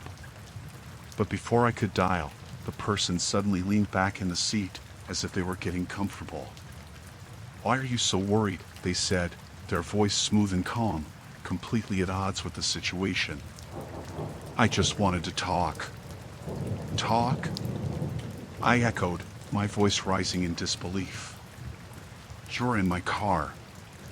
Get out." The person tilted their head slightly, still smiling, as if they found the entire situation amusing. "You know, it's not very nice to keep me waiting." Something inside me snapped. I could not stand there any longer, waiting for something worse to happen. I took a few steps back, ready to sprint toward the building and get help. But just as I turned, the person's voice came again, sharper this time. "Don't you want to know who I am?" I hesitated, glancing back at them. "No, I want you to leave my car. Now." In that moment, the smile vanished. The person's expression shifted into something darker. "You really shouldn't have parked here alone," they said, the calmness replaced by an edge that sent a wave of fear coursing through me. I turned and bolted toward the rest area, adrenaline fueling my legs. I could hear them get out of my car, the sound of the door slamming shut echoing in the stillness behind me. My heart pounded in my chest as I sprinted toward the entrance, desperate to put as much distance between us as possible. I pushed through the door, rushing inside and locking it behind me. I turned to look back through the glass, my breath coming in quick bursts. I watched as the figure stood there outside, illuminated by the flickering lights, staring at me with that same unnerving smile. I reached for my phone, dialing 911 as quickly as I could. "I need help," I said, my voice trembling as I explained the situation, my eyes glued to the figure outside. They stood there, unmoving, watching me. The operator assured me help was on the way, but I could not take my eyes off the person. I thought about running out the back, escaping out of sight, but I was paralyzed with fear. What if they followed me? What if they were waiting for me to make a move? I could hear my own heartbeat in my ears, a reminder of how alive I felt, yet how close I was to danger. Minutes felt like hours, and as I stood there, waiting for help to arrive, the person outside began to walk closer. Each step felt like a hammer hitting my chest. My hand shook as I gripped my phone tightly, ready to fight if I had to. Finally, I heard the distant sound of sirens, breaking the tension in the air. Relief flooded me, but I could not let my guard down yet. The figure stopped just short of the entrance, still watching me, a twisted grin on their face. It was as if they knew help was coming but did not care. They just wanted to savor the moment. When the police arrived, they stepped out of their car, and I rushed to the door, flinging it open to tell them what happened. I pointed at the figure, my voice trembling. "That person is in my car." The officers moved quickly, two of them approaching the figure while the third stayed with me, asking questions. I watched as they confronted the person, who had finally stopped smiling. The conversation was short, the officers were firm, and I could see them searching the person before leading them away. I stayed inside, unable to look away. The officers walked the person to their car, and after some time, they finally came back to me. They assured me that the individual was just a hitchhiker who had mistakenly thought my car was unoccupied and was simply looking for a ride. "Still, you did the right thing by calling us," one officer said. "It is not safe to be out here alone at night." I nodded, still shaken. I could hardly process their words. I thought about how easily things could have turned out differently if I hadn't trusted my instincts. I felt grateful to have escaped, grateful that help had come in time. As I finally returned to my car, I glanced around the parking lot, relieved to see that the figure was gone. I got inside and locked the doors, taking a moment to breathe deeply. I was exhausted, but I felt a strange sense of peace wash over me. I drove away from that rest area, the dark road ahead no longer seeming so endless. I would not be stopping for late-night breaks again. I realized how quickly the night could turn from routine to terrifying, and I knew I would remember this experience for a long time.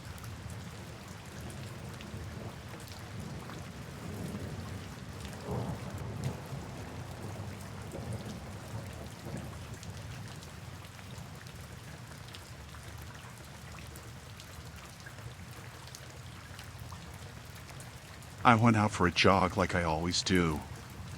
There's this trail near my apartment that I run a few times a week. It's nothing fancy, just a dirt path that loops through a bunch of trees and fields. It's quiet most of the time, which I liked because I could clear my head and just focus on the run. That day was the same as any other, or at least it started that way. I noticed him around the 3-mile mark. At first, I didn't think much of it. There are other people who use the trail, too, and he was just behind me, keeping his pace steady. I'd seen a few people on the trail already, some walking their dogs or riding bikes, so he didn't stand out. He wasn't dressed like a jogger, though. He wore a dark hoodie and jeans, which seemed off since it was warm out, but I shrugged it off. I didn't want to jump to conclusions just because someone didn't look like the typical runner. I kept going, trying to keep my mind on the music playing through my earbuds. After another mile or so, I realized he was still behind me. Not close enough to be a problem, just there. Maybe 50 feet back. His footsteps were steady, but every time I glanced over my shoulder, he was keeping up. I told myself I was being paranoid, that he just happened to be jogging in the same direction. I even slowed my pace to see if he would pass, but he didn't. When I reached a fork in the path, I decided to take a different route, the one that went through the woods. It wasn't the main trail, more like a narrow, winding side path that didn't get as much foot traffic. I figured if he was just out for a run, he'd keep going on the main trail and I'd lose him that way. But as soon as I made the turn, I heard his footsteps pick up behind me, faster this time. I glanced back and saw him heading straight for the same path. My chest tightened, and I tried to ignore the panic rising inside me. Maybe he just happened to be going the same way. It didn't mean anything, right? But then I saw the way he was looking at me. It was like he was focused on me, like he was locked in and not paying attention to anything else around him. That's when I felt the first real jolt of fear. I pushed myself to go faster, really digging in and picking up my speed. I wasn't exactly a sprinter, but I'd been jogging long enough that I had decent stamina. The trail wound around a lot, weaving through the thick trees, and I thought maybe I could lose him if I kept putting more distance between us. But when I listened, I could hear him getting closer. He was running now, and his footsteps were growing louder. I kept looking back, and every time I did, he was closer than before. It didn't make sense how he was catching up so fast, like he had been holding back until now. I was running at full speed, but he was closing the gap like it was nothing.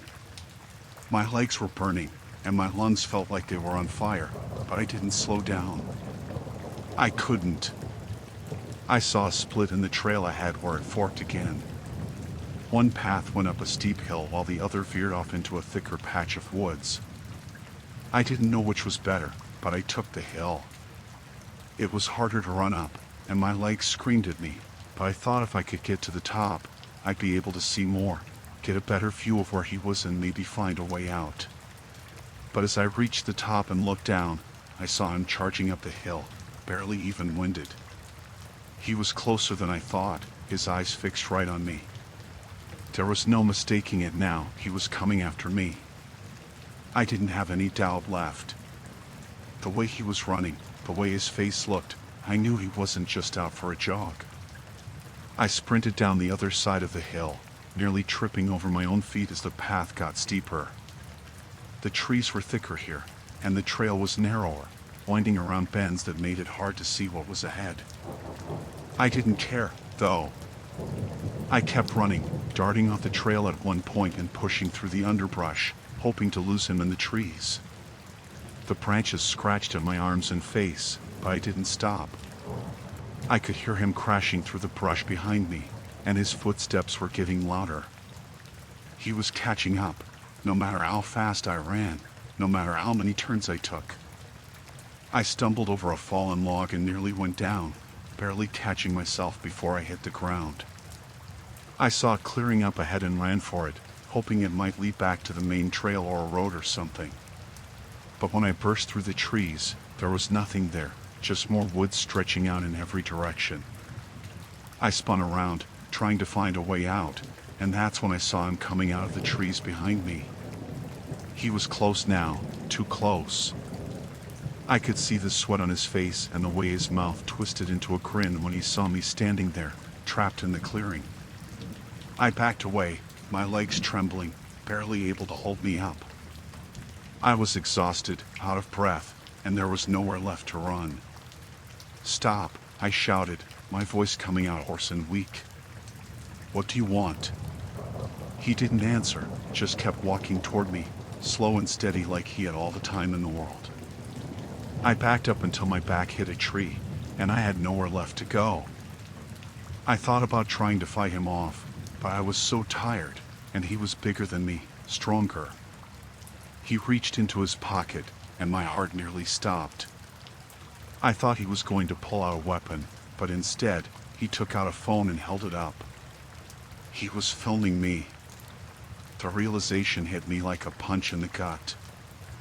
I wasn't just being chased, I was being hunted for sport, like this was some kind of sick game to him. I didn't know what else to do, so I ran again. I ran even though I knew I was running on empty. I ran because I couldn't just stand there and wait for him to get to me.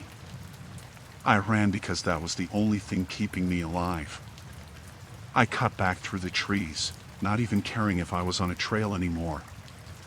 I just kept pushing forward, ducking under branches and leaping over roots. Finally, I saw the edge of the woods up ahead, where the trees thinned out and there was open ground. I burst out onto a road, nearly collapsing as I stumbled onto the asphalt. A car was coming down the road, and I waved my arms, shouting for help. The car slowed, and I ran up to the driver's side, pounding on the window. "Please, help me," I gasped. "He's after me." The driver, a middle-aged woman, looked at me with wide eyes, and she unlocked the door. I jumped in, and she sped off, leaving the man standing on the edge of the woods, watching us drive away. I never went back to that trail again. I still jog, but only in places where there are lots of people around. I keep looking over my shoulder, though, every time I hear footsteps behind me. I can't shake the feeling that he's still out there, waiting for another chance.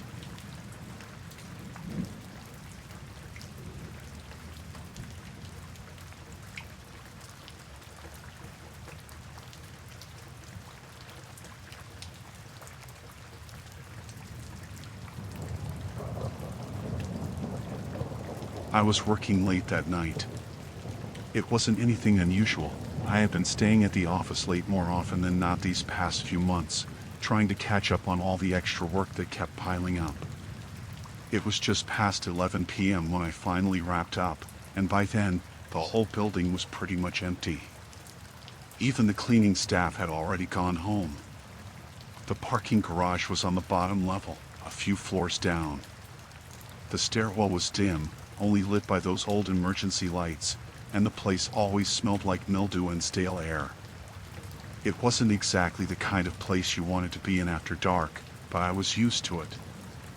I made my way down the steps, my footsteps echoing off the concrete walls. As I got closer to the bottom, I thought I heard something else. It was faint, like the sound of footsteps far off in the distance, but it was hard to tell with the way the sound bounced around in there. I didn't think much of it at first. It could have been anything, really, and there were still a few other cars in the garage, so maybe someone else was working late, too. I didn't slow down, just kept heading for the row where I parked.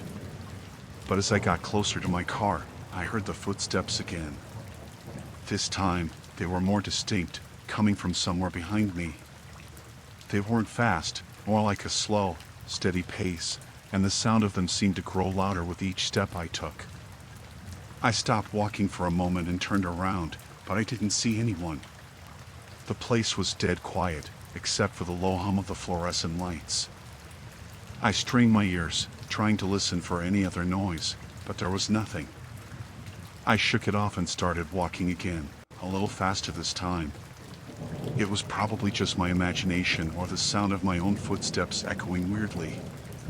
But as soon as I started moving, I heard them again, those same footsteps, only now they were keeping pace with me. I stopped again and spun around. This time, I was sure I'd see someone standing there. But there was no one, just rows of parked cars and the empty space stretching out behind me. I was getting a bad feeling, though I couldn't quite put my finger on why.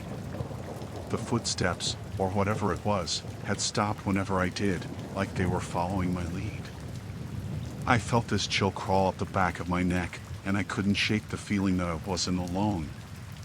I glanced around one more time before turning back toward my car and practically speed-walking the rest of the way. I could see it now, parked under one of the dim lights a few rows down. As I got closer, the footsteps started up again, louder than before. They were behind me, matching my pace exactly. I didn't dare look back this time. I just kept moving, my heart racing and my breath coming out a little too fast. My keys were in my pocket, and I reached for them, fumbling around as I tried to pull them out without slowing down. I didn't want to break into a run and look paranoid, but the urge to just bolt for my car was getting stronger with each step. When I finally reached my car, I pulled the keys out and unlocked it, yanking open the door. I couldn't help it, I glanced over my shoulder one more time as I got in. There was still no one there. Nothing. But the footsteps had stopped, right when I reached my car. I slammed the door shut and locked it, my hands trembling a little as I shoved the key into the ignition. The engine turned over, and I let out a breath I didn't realize I'd been holding. I told myself I was being ridiculous, that it was just the acoustics in the garage messing with me. But I didn't feel better. I kept looking in the rearview mirror as I backed out of the space, half expecting to see someone standing there. But it was just empty concrete, like always. I pulled out of the garage and onto the street, telling myself to calm down. I figured once I got out of there, I'd feel fine. It was just nerves, or maybe I was just overtired from working too much. I made it a few blocks from the office when I noticed something in the rearview mirror. It was faint at first, but there were headlights behind me, a few cars back. They seemed to be moving in and out of the traffic, getting closer every time I checked. I told myself it was just a coincidence. There were plenty of cars on the road, and not every one of them was following me. But after a few more turns, the same car was still back there, and it was definitely keeping pace with me. I could feel my hands tightening on the steering wheel. I took a few random turns, going down streets I didn't usually take, just to see if it was really following me or if I was just imagining things. But it stayed right there, a couple of cars back. It didn't matter which way I went. I took another turn onto a side street, and the car followed. I wasn't sure what to do. I didn't want to go straight home and have this person know where I lived, but I didn't know where else to go either. I didn't have anyone nearby that I could just drop in on. I decided to head toward a busier area, figuring that if I got closer to where there were more people around, I'd feel safer. I made another turn, this time down a well-lit road with a few shops and restaurants, hoping the car would just keep going straight or pull off somewhere else. But it didn't. It followed me onto the road, staying right behind me. I spotted a gas station up ahead and decided to pull in. It was one of those 24-hour places, with a convenience store and a few cars parked out front. I figured if I stopped there, the person would just drive on past. I pulled up to one of the pumps and watched in the mirror as the car slowed down as it passed the entrance. It didn't pull in, but it kept going at a crawl for a moment before finally speeding off down the road. I felt a wave of relief as I watched it disappear, but my nerves were still shot. I got out of the car and pretended to fill up the tank, just standing there for a minute to collect myself. I kept looking around, half expecting the car to circle back or someone else to show up. Eventually, I got back in my car and drove the rest of the way home, checking the mirrors the whole time. There was no sign of the car anymore, and I made it back without any more problems. But I couldn't shake the feeling of being watched, even after I was inside with the doors locked. I kept checking the windows, making sure I was really alone.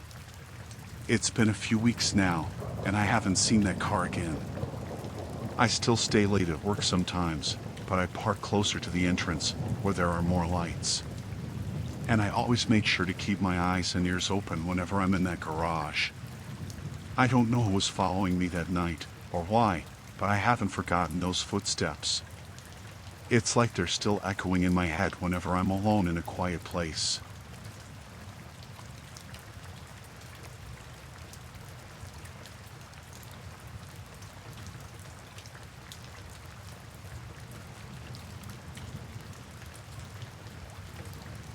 It started about 3 weeks ago.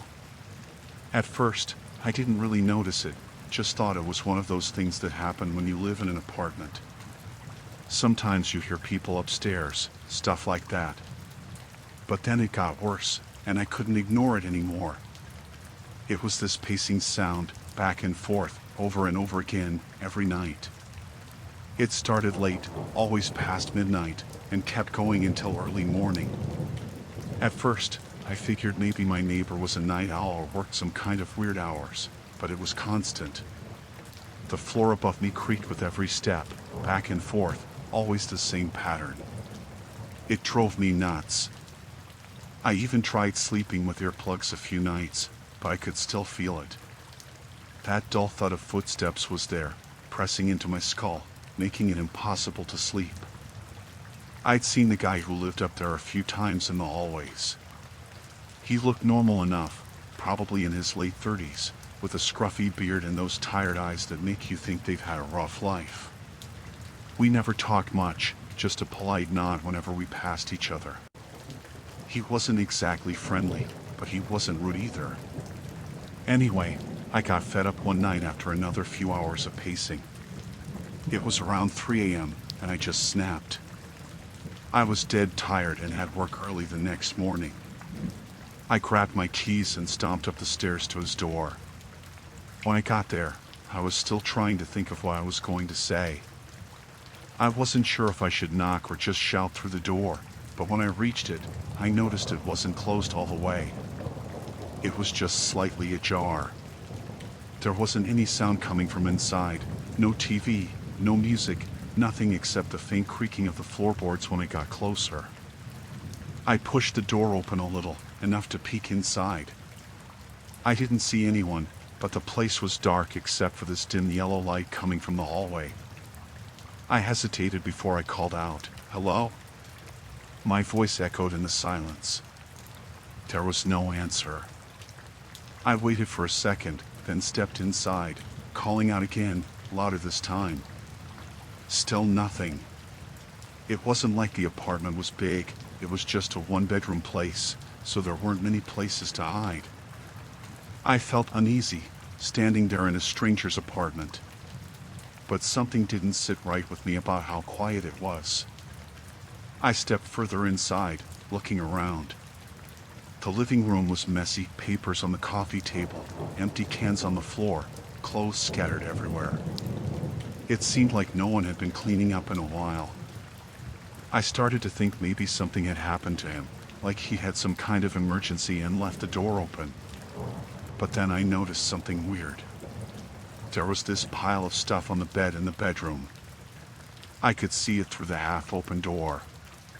It looked like clothes and bags, just all jumbled together. I stepped closer, and when I saw what was on the bed, my skin went cold. There were things there that didn't belong. Things that were mine.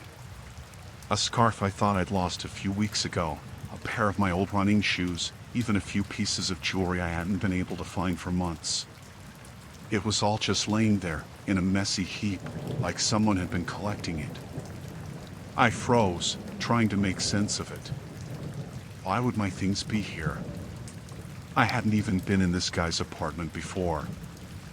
I felt this sick feeling creep up inside me, this awful realization that someone must have been taking my things for a while.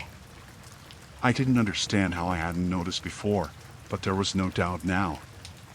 I was still staring at the bed when I heard footsteps. They weren't coming from outside the apartment.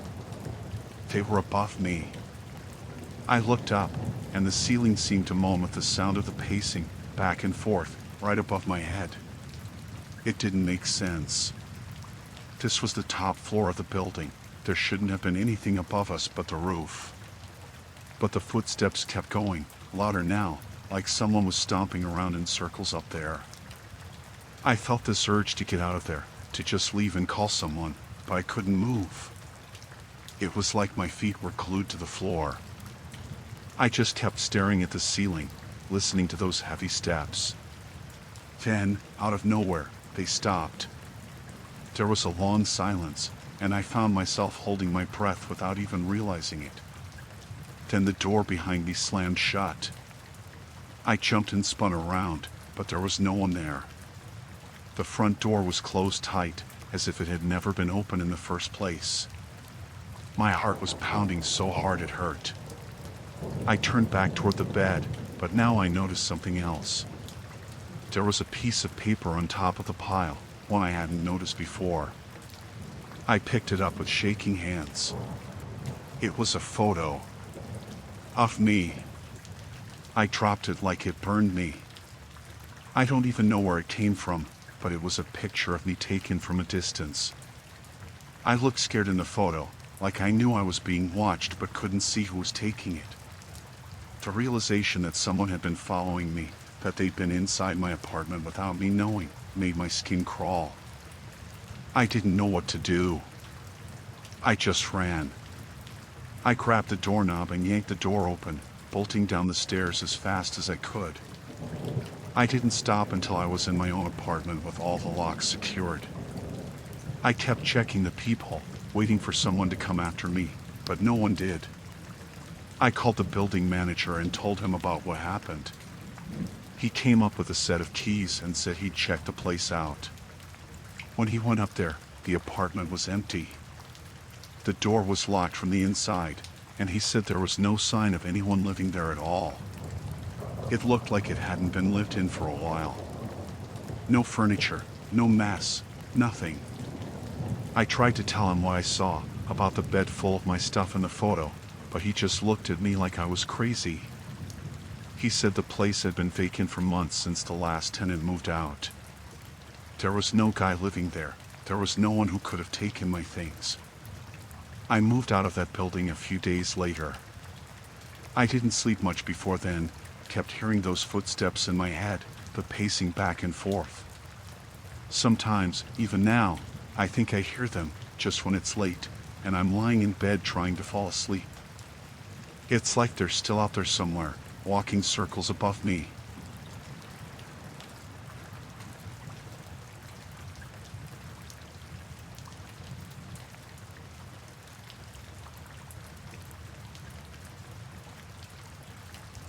I was out hiking on a trail I hadn't tried before. It was one of those routes off the beaten path, nothing fancy, just a narrow trail winding through the woods. The trees were thick, and it was quiet enough that all I could hear were my own footsteps and the occasional rustling of leaves in the wind.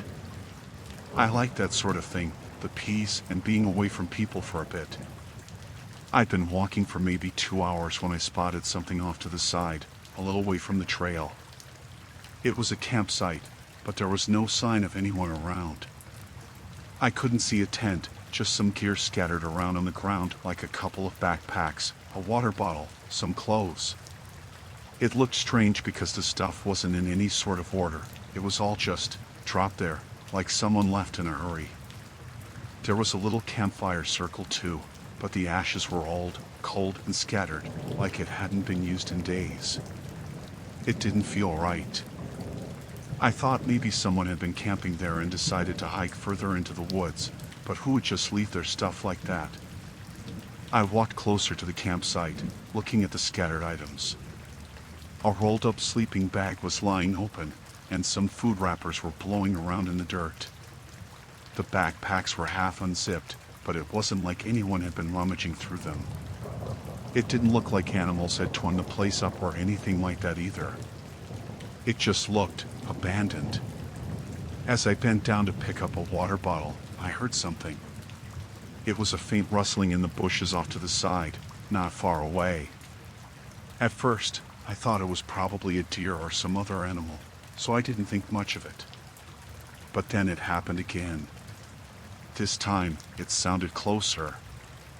I straightened up and looked around, trying to spot any movement in the trees, but I didn't see anything. "Hello?" I called out, thinking maybe it was the person who owned the campsite. "Anybody there?" No one answered. The rustling stopped for a few seconds, and then started up again, moving even closer. It was this slow, creeping noise, like someone trying to stay quiet while moving through the underbrush. I couldn't see who it was, though. The bushes and trees were too thick. The air felt still, and I noticed I was holding my breath without meaning to. "Is someone out there?" I tried again. "I found your campsite." Nothing. Just more rustling, getting closer. It was like whoever or whatever it was circling me, moving around the edge of the clearing. I turned slowly, trying to follow the sound. It was coming from different directions now, like there was more than one person, but still, no one spoke. I was starting to feel uneasy, that kind of tight feeling in your chest when you know something isn't right. I started backing away toward the trail. I figured maybe some kids were messing around, or maybe someone was trying to scare me, but it didn't feel like a joke. It was too quiet, except for the rustling, and whoever was out there wasn't saying a word.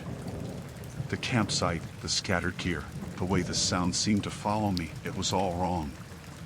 As I took another step, I heard a twig snap, loud enough to make me jump. It was close, too close, like someone was right behind me. I spun around, but there was nothing. Just the trees and bushes, still as ever, like they were hiding something. The hair on the back of my neck was standing up now, and I could feel my pulse hammering in my ears. I decided I had enough and started back toward the trail, moving quickly. I didn't care about being polite or looking through the campsite anymore. I just wanted to get out of there. As I walked, I kept glancing over my shoulder, and that's when I saw it, a quick blur of movement just out of the corner of my eye. It was gone as soon as I looked directly at it, but I swear I saw a shape, like a person crouched low to the ground, just beyond the tree line. "Hey!" I shouted. "Who's there?" The rustling stopped again, and for a long moment there was nothing but silence. Then, out of nowhere, the sound started up again, but this time it wasn't coming from one direction. It was coming from all around me, from the bushes, the trees, the ground itself, it seemed. I could hear footsteps now, moving slowly, deliberately, in circles. I didn't wait to see who or what it was. I started running, pushing through the bushes and back onto the trail. I didn't care if I looked stupid or if I was imagining things. I just ran. I kept hearing footsteps behind me, getting faster, like they were trying to catch up. I didn't look back. I didn't want to know what was there. The trail felt longer on the way back, like it was stretching out on purpose, the trees closing in on me. The footsteps behind me seemed to be gaining. I could hear them clearly now, heavy and uneven, like whoever was chasing me was stumbling or dragging something. I pushed myself harder, not daring to slow down, not even for a second. Just when I thought I couldn't keep running anymore, I burst out of the thick woods onto the dirt road where I had parked my car. I didn't even stop to catch my breath. I just fumbled with my keys, yanked the door open, and threw myself inside.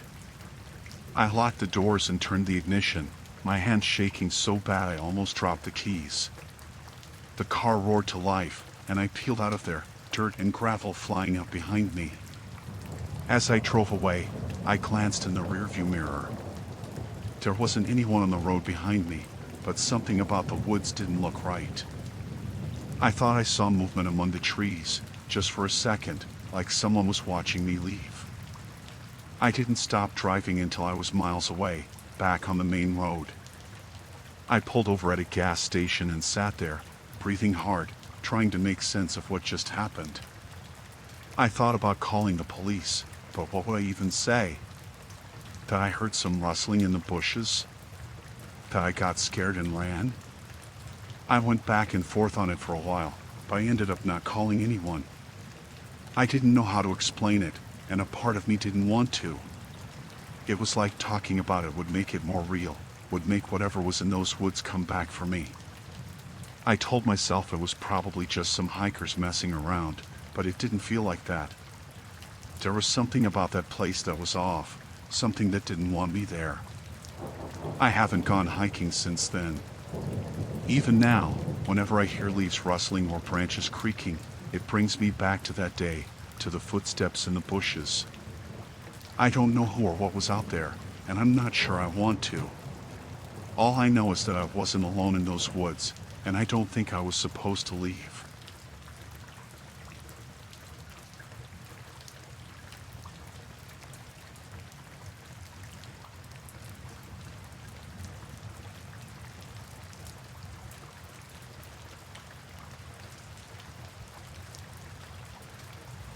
I first noticed him a couple of months ago, just standing there at his window. At first, I thought it was nothing. Maybe he just happened to be looking outside as I left for work in the morning. It didn't seem like much at the time, but it kept happening. Every single day. I'd leave my house and, like clockwork, he'd be there, standing at his window, just staring out. At me. It started to get to me. The way he'd stand so still, just looking down at me from the second floor, like he was watching every move I made. It wasn't like he was just glancing out, he was focused. There wasn't even any attempt to look casual about it. I'd catch his eyes on me as I locked my door or walked down the path, and he never looked away. It made me uneasy, but I told myself I was being paranoid. People are allowed to look out their windows, right? Then one evening, I was coming back from work later than usual. It was getting dark, and I was tired. I parked my car and started walking up the path to my door when I saw something lying on the ground. It was a piece of folded paper. I picked it up, thinking it might have been some flyer someone left behind, but as soon as I unfolded it, I realized it wasn't that. It was a note, handwritten in messy letters that looked like they'd been scrawled down quickly. The words on the note, they were describing my routine. Leaves the house at 7:15 every morning. Comes back around 6:30 most nights. Sometimes runs late on Wednesdays. Usually picks up groceries on Sundays. It went on like that, listing things I did almost every day. The times I'd been out late with friends, the mornings when I'd gone for a jog instead of driving to work. There were details in there that even I didn't really think about. Things like the fact I've watered my plants every 3 days, or that I'd usually check my mail in the morning before I left. It took a minute for it to sink in, but then my stomach dropped. Someone had been watching me, really watching me. Keeping track of what I did, when I did it, and writing it all down. I looked up at his window. It was dark, but I could just barely see a figure standing back in the shadows. I couldn't make out his face, but I knew it was him. It had to be. He was the only one who would have been able to see all of that from his window. I went inside, locking the door behind me quickly, my hand shaking as I twisted the deadbolt. I stood there in my entryway for a while, just listening, trying to calm down. I kept expecting to hear footsteps outside, or a knock at the door, but there was nothing. Just the usual evening noises from the neighborhood. I thought about calling the police, but what would I say? That my neighbor was looking out his window too often? That someone left a creepy note on my doorstep? I wasn't even sure if they would do anything about it. I kept telling myself it was probably nothing. Maybe it was just a prank, some kid messing around. But deep down, it didn't feel like that. It felt personal. For the next few days, I tried to change up my routine. I left at different times, took different routes, anything to make it harder to keep track of me. But every time I went out, I still saw him there, standing at his window. It didn't matter if it was early in the morning or late at night. If I was coming back from work or just stepping out to get the mail. He was always there, watching. One night, I decided I needed to do something. I thought maybe I'd go over and confront him, or at least ask him what his deal was. It was late, almost midnight, and his lights were on. I could see him at the window again, but this time, he was standing closer, his face almost pressed up against the glass. I could see his eyes clearly for the first time. They were just staring straight at me, wide and unblinking. He didn't look away, not even when I stepped closer to the edge of my property. I hesitated, suddenly unsure if I should actually go up to his door. Something about the way he was looking at me made my skin crawl. It wasn't just a passing glance. It was intense, like he was studying me. I could feel his eyes following me as I backed away and turned toward my own house. The next morning, I found another note. This time, it was taped to my front door. It wasn't a list like before. It was just a few lines, written in that same scratchy handwriting. Why don't you come over? I know you've noticed me. I've seen you looking back. That was enough. I called the police that day. I told them about the notes, about him always being at the window, and how it was making me feel unsafe. They sent a couple of officers over, who talked to him for a few minutes, then came back to me. They said he didn't admit to anything and that it wasn't illegal to stand at a window in your own house. They'd keep an eye on things, but there wasn't much they could do. I felt frustrated, like they weren't taking me seriously. That night, I didn't sleep well. I kept waking up, thinking I heard something, like footsteps outside my window or the creaking of the floorboards in the hallway. I was starting to think I was going crazy. The next day, I decided to stay with a friend for a while, just to clear my head. When I came back home a few days later, it felt different. The house was quiet, too quiet. It didn't feel like mine anymore, like something had changed while I was gone. I checked all the rooms, making sure everything was in place, but there was nothing out of the ordinary. But as I walked back toward the front door, something caught my eye. A small, black USB drive was sitting on the doormat, like it had been left there on purpose. I hadn't seen it when I first walked in, so it must have been put there while I was inside. I took it inside, not sure if I should even touch it. It could have been anything. But my curiosity got the better of me, and I plugged it into my laptop. There was only one file on it, a video. It was dark and grainy, like it had been taken on a phone camera with a shaky hand. I recognized the angle almost immediately. It was from his window, pointing directly at my house. It showed me coming and going, day after day. There were even videos of me inside my house, through the windows, doing everyday things, cooking, watching TV, even sleeping. I felt sick, like I was going to throw up. I pulled the USB drive out and ran to the phone to call the police again. This time, they took it more seriously. They came over and checked everything, but when they went to his house, no one answered the door. They said they'd come back with a warrant, but by the time they did, the place was empty. He was gone. I haven't seen him since. I don't know where he went, and I don't care to find out. I moved a couple of months after that to a new town. I keep my curtains closed all the time now, and I don't stay in one place for too long. I still think about those videos sometimes, about how long he must have been watching me before I even noticed. How he knew everything about me, things I didn't even realize about myself. It makes my skin crawl just thinking about it. I don't know what he wanted, or what would have happened if I'd stayed any longer. I just know that I was lucky to get out when I did.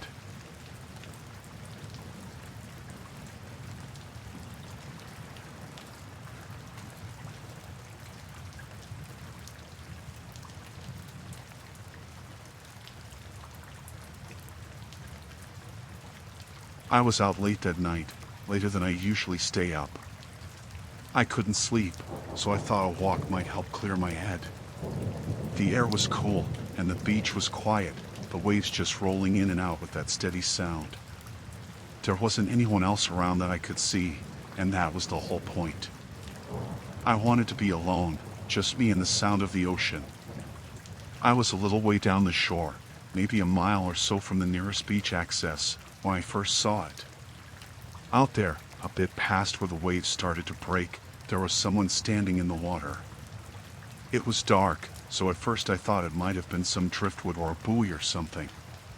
But as I got closer, I could see it was definitely a person, a man. He was just standing there, chest deep in the water, facing toward the shore. Facing me. He wasn't moving. I stopped walking. I didn't know what to think at first. Maybe it was someone fishing, or just messing around out there, but something about the way he stood so still, with the water pushing and pulling at his body, didn't look right. His arms hung at his sides, and he didn't seem to be struggling or anything, just standing there. And he was staring right at me. I kept my distance, just standing there on the sand, wondering what I should do. I didn't want to get too close to the water. It was cold, and there was a rip current warning out earlier in the day. I wasn't about to go wading in to check on some guy who might have just been drunk or something. I took a step back, and that's when he moved. It was slow, just a small shift, but his head tilted to the side, like he was studying me. His eyes didn't leave mine. I could just barely make out his face in the moonlight.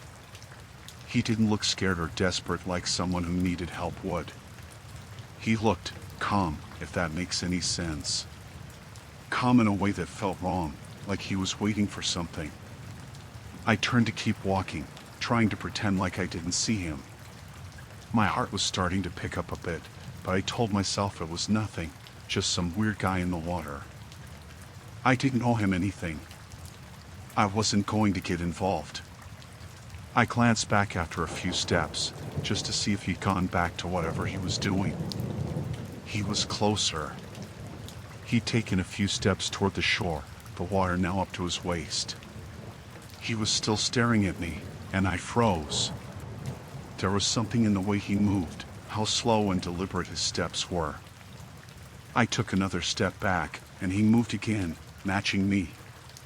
This time his head tilted to the other side, like he was listening for something. I felt a chill go down my spine that had nothing to do with the cold night air.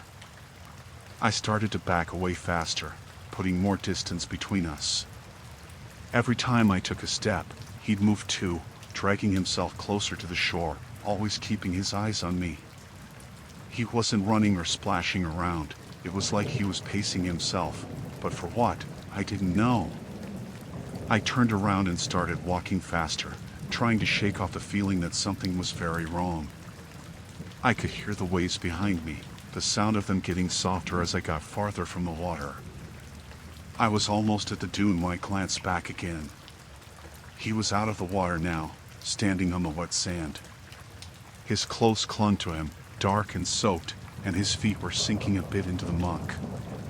But his eyes, they didn't look like they were seeing the beach. They were fixed on me, as if he was locked in, and there was no expression on his face. No anger, no fear, no nothing. Just blank. That's when I started running. I didn't know why, and I felt stupid for it, but my legs just took over, and I was running up the beach, past the dunes, and onto the packed path that led back to the road. I kept glancing over my shoulder as I ran, and every time, he was still there, still walking after me, never speeding up, just keeping that slow, steady pace. I couldn't hear him, though. That's what was strange. You'd think I would have heard his footsteps on the sand, the slap of wet feet hitting the ground, but there was nothing. Just my own breathing and the thump of my heartbeat in my ears. When I reached the path, I thought I was safe.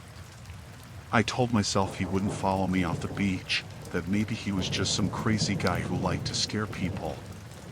But as I reached the top of the dune and looked back, there he was, coming up the path behind me, still walking. It was like he knew exactly how much distance to keep, like he didn't need to rush because he'd catch up with me eventually. I kept running. I couldn't help it. I ran until my lungs burned, and the beach was far behind me. But when I looked back, there he was, always there, never losing sight of me. I turned down a side road, hoping to lose him in the dark. The streetlights were few and far between out there, and it felt like I was running into a black tunnel. I could see a few houses in the distance, all with their lights off, and I thought about banging on one of their doors. But then I thought, what if he sees me do that? What if he waits outside? What if he knows I'm in there? So, I kept running, weaving through streets, taking random turns, trying to make sure he couldn't keep up. I was gasping for air, and my legs felt like they were made of lead. I had to stop for a second, leaning against a tree to catch my breath. That's when I heard it. Footsteps. They were slow, deliberate, just like before. I looked up and saw him, just a little way down the street. It was like no matter where I went, he knew exactly where I was. He'd just keep finding me. There was no running from him. I turned down the nearest driveway and ran toward a house with a dim porch light on. I banged on the door, not even caring if I woke someone up or scared them. I just needed to get inside, away from him. I glanced back, and I saw him standing at the end of the driveway, his shadow stretching out toward me in the light. The door opened, and a man stepped out, looking half asleep. I pushed past him, breathless, trying to explain what was happening, but it all came out as a jumbled mess. I pointed down the driveway, but when I looked back, the man wasn't there anymore. He was gone, like he'd never even been there at all. The guy who answered the door thought I was some kind of nutcase. I could see it in his eyes, but he let me use his phone to call someone. I called my friend and had him come pick me up. I didn't leave the house until my friend pulled up in his car, and I made him stay on the line with me the whole time. We drove around a bit before heading back to my place. I kept looking out the window, half expecting to see that guy walking down the street, but I never saw him again. I don't know what he wanted, why he was out there, or how he always seemed to know where I was. It's been a few weeks since that happened, and I haven't been back to the beach since. I don't think I ever will. I still feel like there's someone watching me sometimes, like those eyes are still on me, even though I haven't seen him again. I don't know who he was or what he wanted, but I'm not taking any chances. I don't go out alone at night anymore. I don't know if that's enough to keep him away, but it's the only thing that makes me feel a little safer.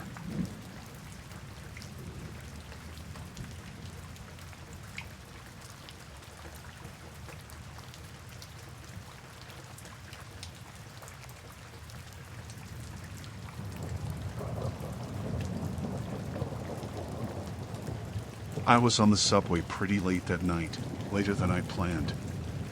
I'd stayed out longer with some friends, and by the time I got to the station, it was almost midnight.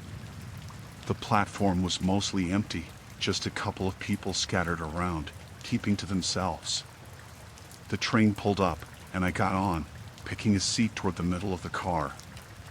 At first, I didn't notice the guy sitting across from me. I was just staring at my phone, trying to stay awake. But after a minute, I got that feeling like someone was looking at me, you know? I glanced up, and there he was, sitting across from me, staring right at me.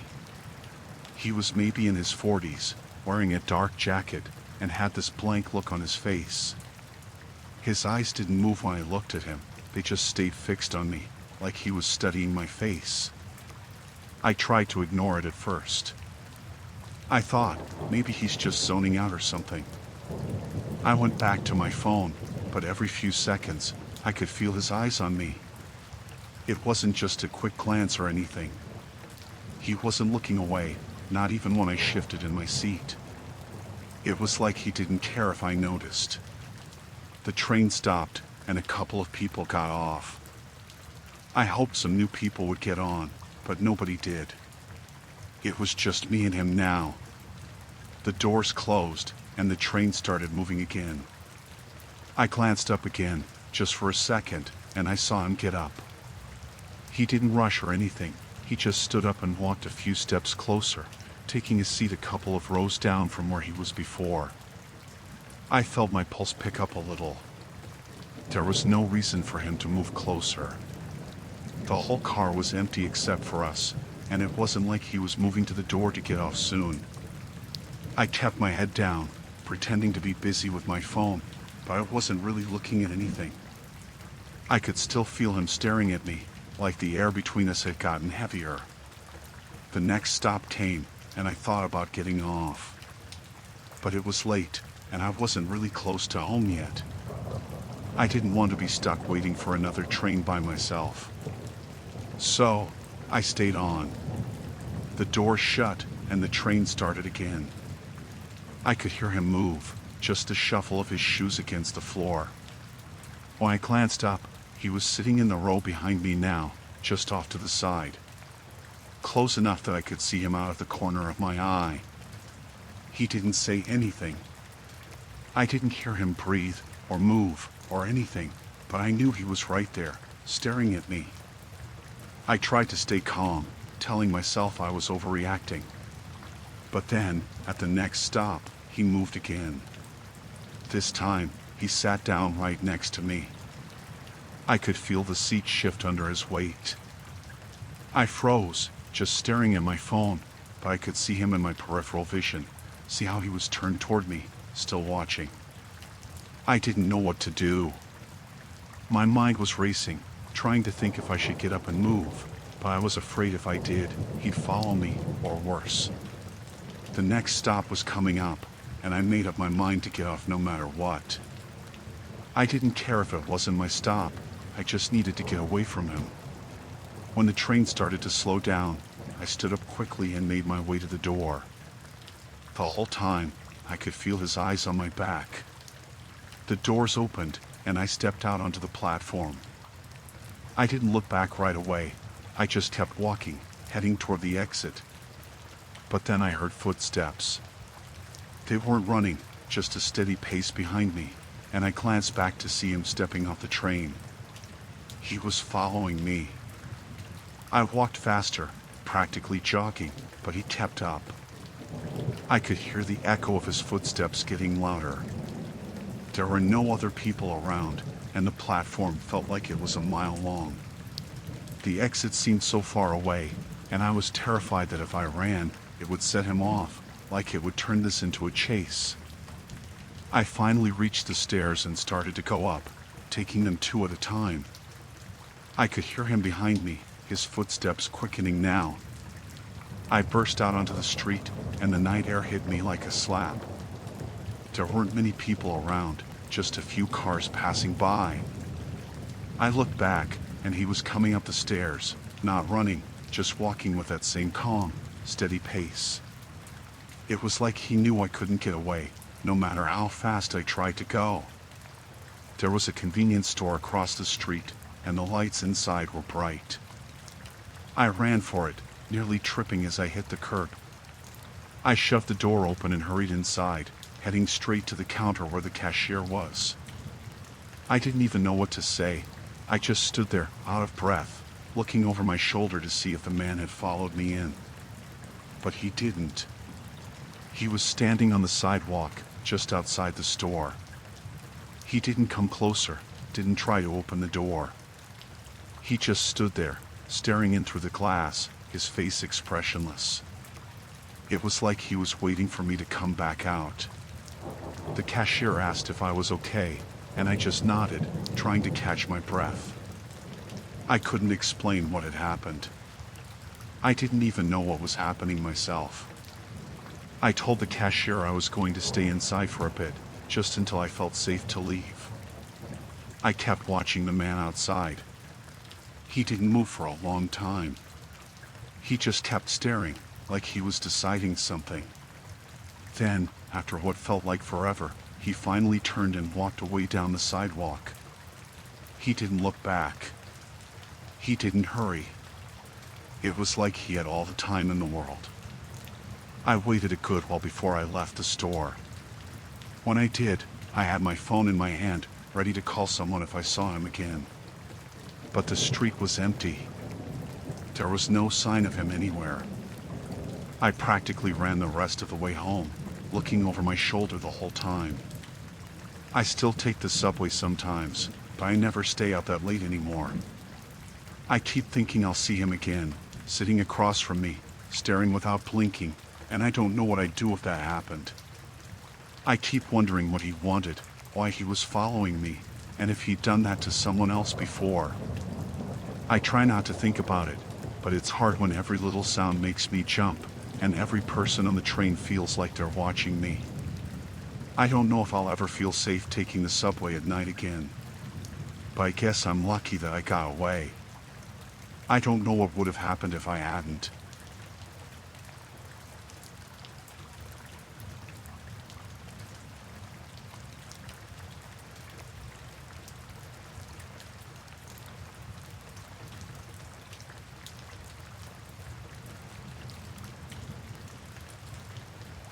I had gone to the laundromat pretty late that night. It was the only time I could fit it in, and I liked it better when it was quiet. Most people were already home by then, so it was usually just me and a few empty machines. When I walked in, the place was almost empty, just one guy sitting on one of the plastic chairs by the dryers. I didn't think anything of him at first. He was kind of slouched in his seat, just staring off into space. I dumped my basket of clothes onto a folding table and started sorting them into the washing machine. I kept my head down, trying to get it done fast, but every time I looked up, I noticed the guy was still sitting there, not moving. His eyes were fixed on me. I didn't want to overreact, but there was something about the way he stared. It wasn't casual. It was like he didn't even blink. I ignored him and kept loading the washer. I figured he was just killing time while waiting for his clothes to dry. When I looked up again, though, he wasn't sitting in the chair anymore. I didn't hear him move, but now he was standing closer, just a couple of machines down from where I was. His head was tilted a little, and he had this strange half-smile on his face. "Hey," I said, trying to sound casual, "need to use this one?" I gestured to the washer I was using. He didn't answer, just kept staring at me with that same weird smile. I felt my skin start to crawl. It wasn't just that he was looking at me, it was how still he was, like he was waiting for something. I turned back to my laundry and finished loading the machine, then I put the quarters in and started it. I grabbed the rest of my clothes and headed over to the dryer on the other side of the room, trying to put some space between us. I kept glancing over my shoulder, and I saw him go back to the chair and sit down again. But now he was watching me even more intently, his eyes following me wherever I moved. I decided to ignore him. Maybe he was just weird or lonely or something, and I was letting it get to me. I pulled my phone out and started scrolling, just to keep myself distracted while I waited. After a few minutes, I reached into my laundry basket to start folding some of the clean clothes I had taken out of the dryer earlier, but something wasn't right. There was a shirt missing. I knew I had put it in there, but it was gone. I looked up, and there he was again, standing right near the folding table, a little closer than before. That smile was still on his face. I tried to stay calm and asked him if he'd seen the shirt that had been in my basket. He didn't say anything. He just shook his head slowly, that smile not fading even a little. It was like he was amused by the whole thing. I was getting frustrated and a bit freaked out at this point, but I didn't want to start anything. I went back to folding the rest of my clothes, but I kept my eye on him this time. I didn't look away for more than a second. Every time I glanced back, he was still there, that same smile, that same look. A few minutes passed, and I noticed another piece of clothing was gone. This time, it was one of my socks. It didn't make any sense. It wasn't like the sock could have just fallen out of the basket without me noticing. It felt like he was messing with me on purpose, but I hadn't seen him move. I looked at him directly, and I could see the look in his eyes change slightly, like he was daring me to say something. I finally confronted him. "Are you taking my stuff?" I asked, louder than I'd meant to. My voice echoed a little in the empty laundromat. He didn't flinch or look away. He just stood there, staring at me with that creepy smile. "I didn't touch your clothes," he said in a voice that was almost too calm, like he was used to lying or something. "You must have misplaced them." I knew he was lying. There was no one else in the place, and I had been right there the whole time. I stepped closer to him, trying to see if he had anything in his hands or his pockets, but he just kept smiling, like he was in on some joke that I wasn't. "Check your basket again," he said, his voice still calm but with a hint of something else, something that sent a shiver down my spine. I turned back to my basket and started digging through it, looking for the missing shirt and sock. I knew they wouldn't be there, but I didn't know what else to do. When I looked up, he had moved closer again. He was standing right at the edge of the folding table now, barely a foot away from me. His smile widened, and I saw something in his eyes, like a flicker of excitement. It was like he was enjoying watching me get worked up. I stepped back, trying to put some distance between us. I didn't want to turn my back on him, but I also didn't want to stay in that place any longer. I grabbed what was left of my laundry and shoved it into the basket. "I'm leaving," I said, trying to keep my voice steady. "You can keep whatever you took." He didn't say anything, just kept watching me as I headed toward the door. I could feel his eyes on my back, and I half expected him to grab me or try to stop me, but he didn't. I pushed open the door and stepped out into the cold night air. As I walked away, I glanced back through the glass window of the laundromat. He was still standing there, in the same spot, that smile frozen on his face, like he hadn't moved at all. He didn't follow me out. He didn't even watch me leave. It was like he was satisfied with whatever game he had been playing. When I got home, I went through my laundry again, and just like I thought, the shirt and sock were still missing. I don't know what he did with them or why he took them. I didn't go back to that laundromat after that, and I made sure to start doing my laundry during the day, even if it was crowded. I keep thinking about the way he looked at me, like he was waiting for me to figure something out, like he knew something I didn't. I don't know what he was after, but the way he smiled, it felt like he was telling me I'd never really be able to understand it, even if I wanted to. I'm just glad I left when I did.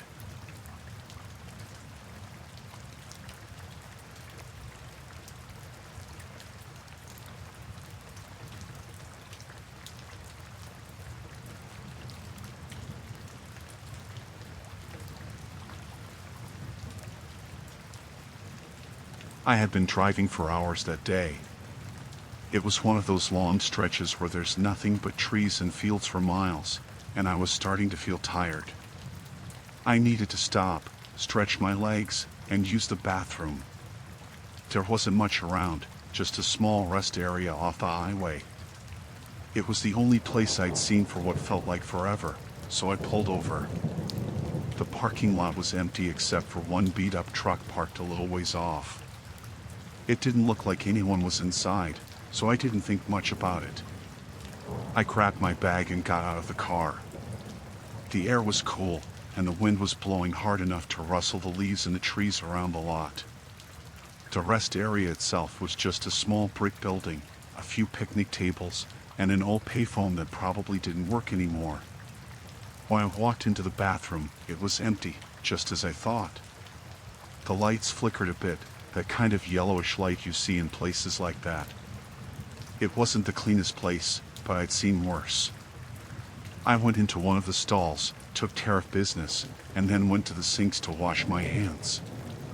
As I was scrubbing my hands under the cold water, I heard something.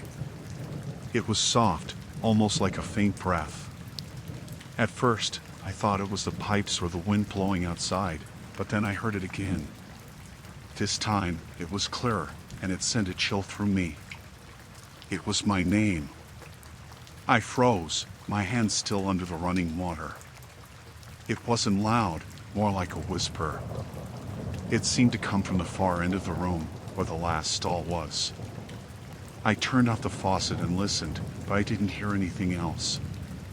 The bathroom was silent, except for the hum of the fluorescent lights above. I told myself I was just tired, hearing things because I was exhausted from the drive. But something in me couldn't shake the feeling that someone was there. I took a few steps toward the stalls, peeking under each door as I passed. The first two were empty. When I reached the last stall, I hesitated. I didn't know why I was so scared, but my heart was pounding in my chest. I bent down slowly and looked under the door. There was no one there. It was completely empty. I felt a bit silly and almost laughed at myself. I was getting worked up over nothing. I stood up and walked back to the sink, drying my hands with one of those rough paper towels that never seemed to work very well. But just as I was about to toss the towel in the trash, I realized something. I reached into my pocket where I had put my car keys before coming inside. They weren't there. I checked my other pockets, thinking maybe I'd switched them without realizing, but they were gone. I turned and scanned the bathroom floor, even looking back inside the stall I had used, but there was nothing. My keys had just vanished. Panic started to set in. I thought maybe I dropped them outside or left them in the car, so I hurried out of the bathroom and ran back to the parking lot. My car was still parked right where I left it, and I could see through the window that the keys weren't inside. I was standing there, my mind racing, trying to figure out where they could have gone. Then, I heard it again. The voice. It was my name, whispered again, this time coming from the direction of the bathroom. It was the same soft tone, the same way it seemed to almost float on the air. I turned back toward the building, and my whole body felt tense, like every muscle was wound up too tight. There was no one else around, no sign of anyone. That beat-up truck was still parked a little ways off, but the windows were so dirty that I couldn't see inside. I took a few steps back toward the bathroom, trying to convince myself that I had just missed the keys somehow. Maybe they'd fallen behind the sink, or maybe I had put them down on the edge and forgotten. But as I got closer, I saw something that made my stomach drop. There, right at the entrance to the bathroom, was my keyring. It was lying on the ground, just a few feet inside the doorway. I hadn't dropped them there. I was sure of that. I hadn't even been near the door after I came in. I walked up slowly and picked them up, glancing around like I expected someone to jump out from behind the stalls or something. I couldn't stay there any longer. I hurried back to my car, practically running. I unlocked the door, got inside, and shoved the keys into the ignition. I was about to start the car when I saw something in the side mirror. There was a man standing by the entrance of the bathroom, right where I had found my keys. He was just standing there, not moving, staring at me. I hadn't seen him before, and I had no idea where he could have come from. It was like he just appeared out of nowhere. His clothes were dirty, and his hair was long and messy. I couldn't see his face clearly from where I was, but I could feel him watching me, his eyes locked on me through the glass. I didn't wait to see what he was going to do.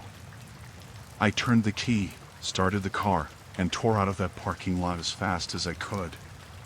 As I sped down the highway, I kept checking the rearview mirror, half expecting to see that man standing in the middle of the road behind me, or even following me somehow.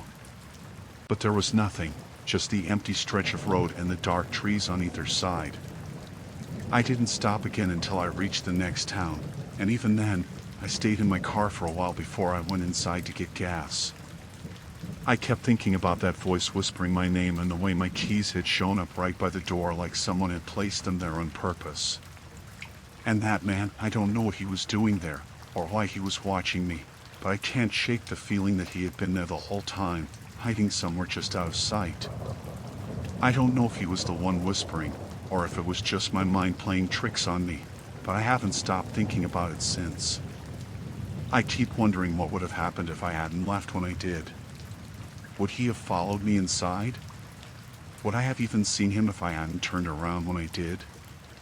I'll never go back to that rest area again. I don't care how tired I am or how far I've driven. I'd rather keep driving through the night than stop somewhere like that ever again.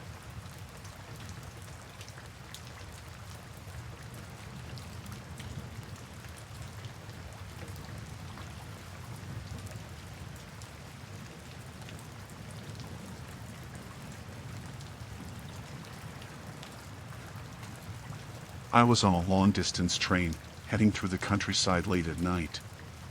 It was one of those overnight rides where you get a private compartment. I figured it would be a good way to get some rest while still making my way to the next city. The train wasn't crowded, there couldn't have been more than a dozen people scattered in different cars. I remember thinking how quiet it was when I boarded. I could barely hear a thing, except the faint hum of the engine and the rattling of the tracks beneath. I had settled into my compartment sometime after dinner. The door had a lock, which made me feel safe enough to drift off for a bit. I remember looking out the window at the dark fields passing by, the way the moonlight glinted off the tops of the trees. After a while, the motion of the train started to lull me to sleep, so I turned off the light, pulled a blanket over myself, and closed my eyes. I don't know what woke me up exactly, but when I opened my eyes, I knew something wasn't right. The first thing I noticed was that it was colder in the room than it had been earlier. I sat up, still groggy, rubbing my eyes, and that's when I saw it. The door to my compartment was open. Not just unlocked, but cracked open about 6 inches. I had locked it before lying down. I was sure of that. I always double-check things like that. The hallway outside was dark, and there was no sign of anyone. It was just this thin strip of blackness showing through the crack in the door. I reached over and turned on the light. The compartment looked the same as before, except for one thing: my bag was missing. It had been on the seat across from me when I went to sleep, and now it was gone. I got up, opened the door fully, and leaned out into the hallway. It was empty, nobody was walking around, and all the other compartment doors were shut. I listened for any sounds, footsteps, talking, anything, but the only thing I could hear was the low rumble of the train. I thought maybe the bag had slid off the seat or something, so I checked the whole compartment, even underneath the bed. Nothing. It was gone. My heart was racing, and I kept telling myself that I must have misplaced it, that there had to be some explanation. But I knew deep down that someone had been in there. Someone had come in while I was asleep and taken it. I left the compartment and started walking down the corridor. I tried knocking on a few doors, but no one answered. I wasn't sure if anyone else was even awake. The whole car felt deserted, like I was the only person there. Eventually, I made my way to the staff car and found one of the attendants. He was an older guy, probably in his late 50s, and he looked like he'd been dozing off in a chair. I told him what happened, that my compartment door had been open and my bag was missing. He didn't seem too concerned at first, just kept blinking like he was trying to wake up. "Are you sure you locked it?" he asked me, as if I wouldn't have checked. I told him I was positive. I explained again that someone must have come in, that there was no way the bag just disappeared on its own. He stood up and followed me back to my compartment, checking the door and the lock. It was still working fine, no signs of damage. He looked around inside for a minute, then glanced at me with this sort of doubtful expression. "There's no one else in this car besides the staff," he said. And no one reported seeing anyone wandering around. I didn't know how to respond to that. I mean, the bag was gone. There wasn't really any other way to explain it, but he kept insisting it couldn't have been a passenger. He said maybe the bag got misplaced somehow or that I could have moved it and didn't remember, which was ridiculous because I hadn't touched it since lying down. I started to wonder if someone on the staff had taken it. There weren't many other options that made sense. But when I asked if there were cameras on the train, the attendant shook his head and said there weren't any in the compartments. He assured me that he would notify the rest of the staff and see if anyone had noticed anything, but his tone made it clear he didn't believe me. After that, I went back to my compartment, closed the door, and locked it again. I didn't bother trying to sleep. I just sat there, staring at the door, listening to every sound outside. Every creak of the train, every rattle felt like it could be someone sneaking around out there. I kept imagining someone standing on the other side of the door, just waiting. I checked the time, still hours until the train would reach the next stop. I didn't know what else to do, so I started going through my head, trying to remember everything that had been in the bag: my wallet, my phone charger, a few clothes, some snacks, and my ID. My mind kept spinning back to my ID. It had my address on it, all my personal information. Whoever took it now knew exactly who I was. Eventually, I started hearing voices coming from the hallway. It was a couple of the staff talking in low tones. I opened the door to see what was going on. They saw me and came over, telling me that they'd searched the entire train and hadn't found my bag, and no one else had seen anyone strange or out of place. I tried asking if they could search the other compartments, but they said they couldn't do that without permission. They offered to fill out a report for lost property once we got to the next station, but that was all they could do. I was on my own. The rest of the ride felt like a nightmare. I kept expecting the door to creak open again, kept waiting for some stranger's face to appear in the window, staring in at me. I sat there with my back against the wall, eyes on the door, too scared to even blink. When we finally reached the station in the morning, I was the first one off the train. I reported the theft to the station authorities, but they didn't seem optimistic about finding anything. They said if my bag turned up, they'd contact me, but I could tell from the look in their eyes that they'd heard this kind of thing before, and it rarely ended well. I haven't gotten any calls, haven't heard a word about the bag since. I ended up replacing my ID and credit cards, but I still think about it every time I travel now. The worst part wasn't losing the stuff. It was knowing that someone had been in my space while I was completely unaware, just a few feet away from me, and I had no idea who they were or what they wanted. It's been months, and I still can't shake the feeling that someone was watching me that night, that they were closer than I realized. Sometimes I wonder if they followed me off the train, if they're out there somewhere with my ID, my address. I've even started locking my bedroom door at night, as if that will make a difference. But I still wake up sometimes with that same cold feeling, and I find myself listening for the sound of footsteps outside the door.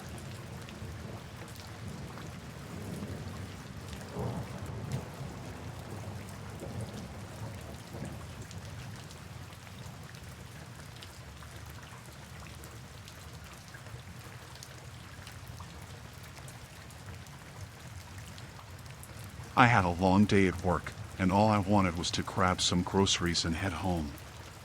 The little grocery store I usually went to was only a few blocks away. It was a small place, not the sort of store you would see bustling with activity at that hour. It was quiet, and I felt grateful for that. I parked my car in the lot, turned off the engine, and stepped out into the cool evening air. While I walked in, I noticed the faint hum of the fluorescent lights overhead and the slightly stale smell of old produce. The store was mostly empty, just a few other customers quietly shopping, and I quickly gathered what I needed. Some fruits, bread, a few canned goods, and a box of cereal. I moved through the aisles, picking things up, feeling a little better as I filled my basket. The routine was comforting after a long day. I made my way to the checkout counter. The cashier, a woman in her mid-40s, looked up at me when I approached. At first, her expression seemed friendly enough. But as I placed my items on the counter, her smile vanished. She stared at the items for a moment, then looked at me, and it was like something shifted in her eyes. There was a blankness, a disconnect. I just need to check out, I said, trying to keep my tone light, but I felt a little uneasy. She blinked a few times and then shook her head. I can't ring those up. I paused, surprised. What do you mean? I just want to buy these. I can't, she repeated, her voice flat. There was no explanation. Just a stubborn refusal that seemed so out of place in that small grocery store. Why not? I pressed, feeling my irritation growing. Is there something wrong with the register? Her gaze flicked to the door behind me and back at my items, her jaw tightening as if she were weighing something in her mind. You should leave, she said finally, her voice low, almost a whisper. You shouldn't be here. Confused, I glanced around the store, half expecting someone to leap out from behind a shelf. There was no one else in line, and the other shoppers had disappeared into the aisles. The hairs on the back of my neck prickled. Is this a joke? I just want to buy my groceries. Leave now, she said, her voice sharper. It was like a warning, but I didn't understand. I felt a wave of unease wash over me. Something about her tone made me feel like I was being watched, like there was something lurking in the shadows of that dim store. I took a step back, feeling a little shaky. All right, I said, backing away from the counter, the basket feeling heavier in my hands. I turned and walked out, my mind racing with confusion and discomfort. Once outside, I took a deep breath, trying to shake off the strange encounter. I walked to my car, a little blue sedan parked in the far corner of the lot. It was still dark outside, and the streetlights cast long shadows across the pavement. As I approached my car, I felt an odd sensation prickling at the back of my mind, like someone was watching me again. When I reached my car, my stomach dropped. I saw it immediately, a long scratch running from the front of my vehicle all the way to the back, jagged and deep, shining like a fresh wound in the dim light. It was hard to breathe as I moved closer, my heart racing. Someone had keyed my car. But that wasn't all. A note had been left on my windshield, folded neatly in half. With trembling hands, I picked it up and unfolded it, my pulse pounding in my ears. It read simply, "Stay out." My heart sank. I looked around the parking lot, half expecting someone to jump out and confront me, but it was empty. Just shadows dancing in the light of the street lamps. The realization hit me hard. Someone had been watching me, following me. I felt exposed and vulnerable. The adrenaline surged through me, and I quickly scanned the area again. I rushed to my car, glancing around, my heart pounding louder with every step. I fumbled with my keys, trying to unlock the door, but it felt like my fingers were moving in slow motion. Finally, the door clicked open, and I jumped inside, locking it behind me as if that would keep whatever was out there at bay. I sat in my car, breathing heavily, feeling the weight of that note pressing down on me. I glanced back at the store, hoping to catch a glimpse of the cashier.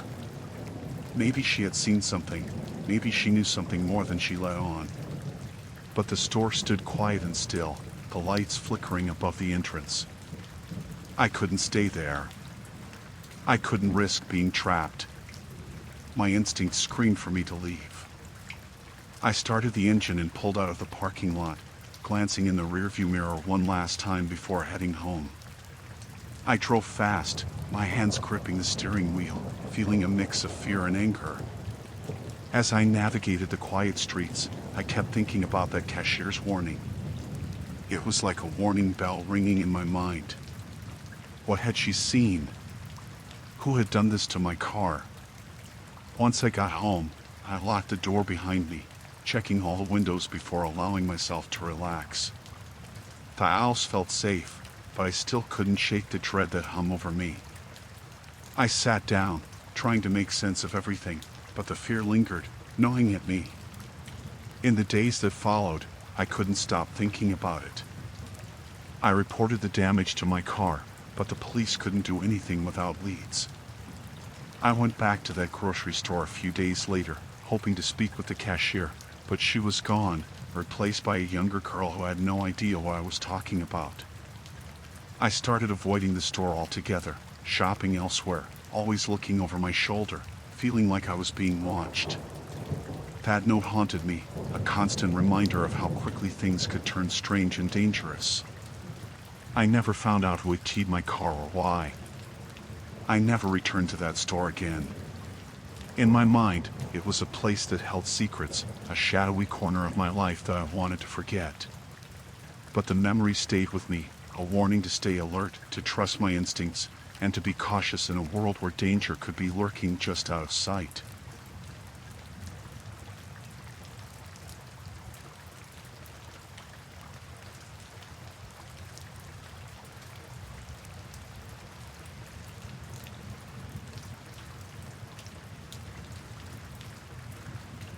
It was late one evening when I found myself driving through a small town, feeling the hunger gnaw at my stomach.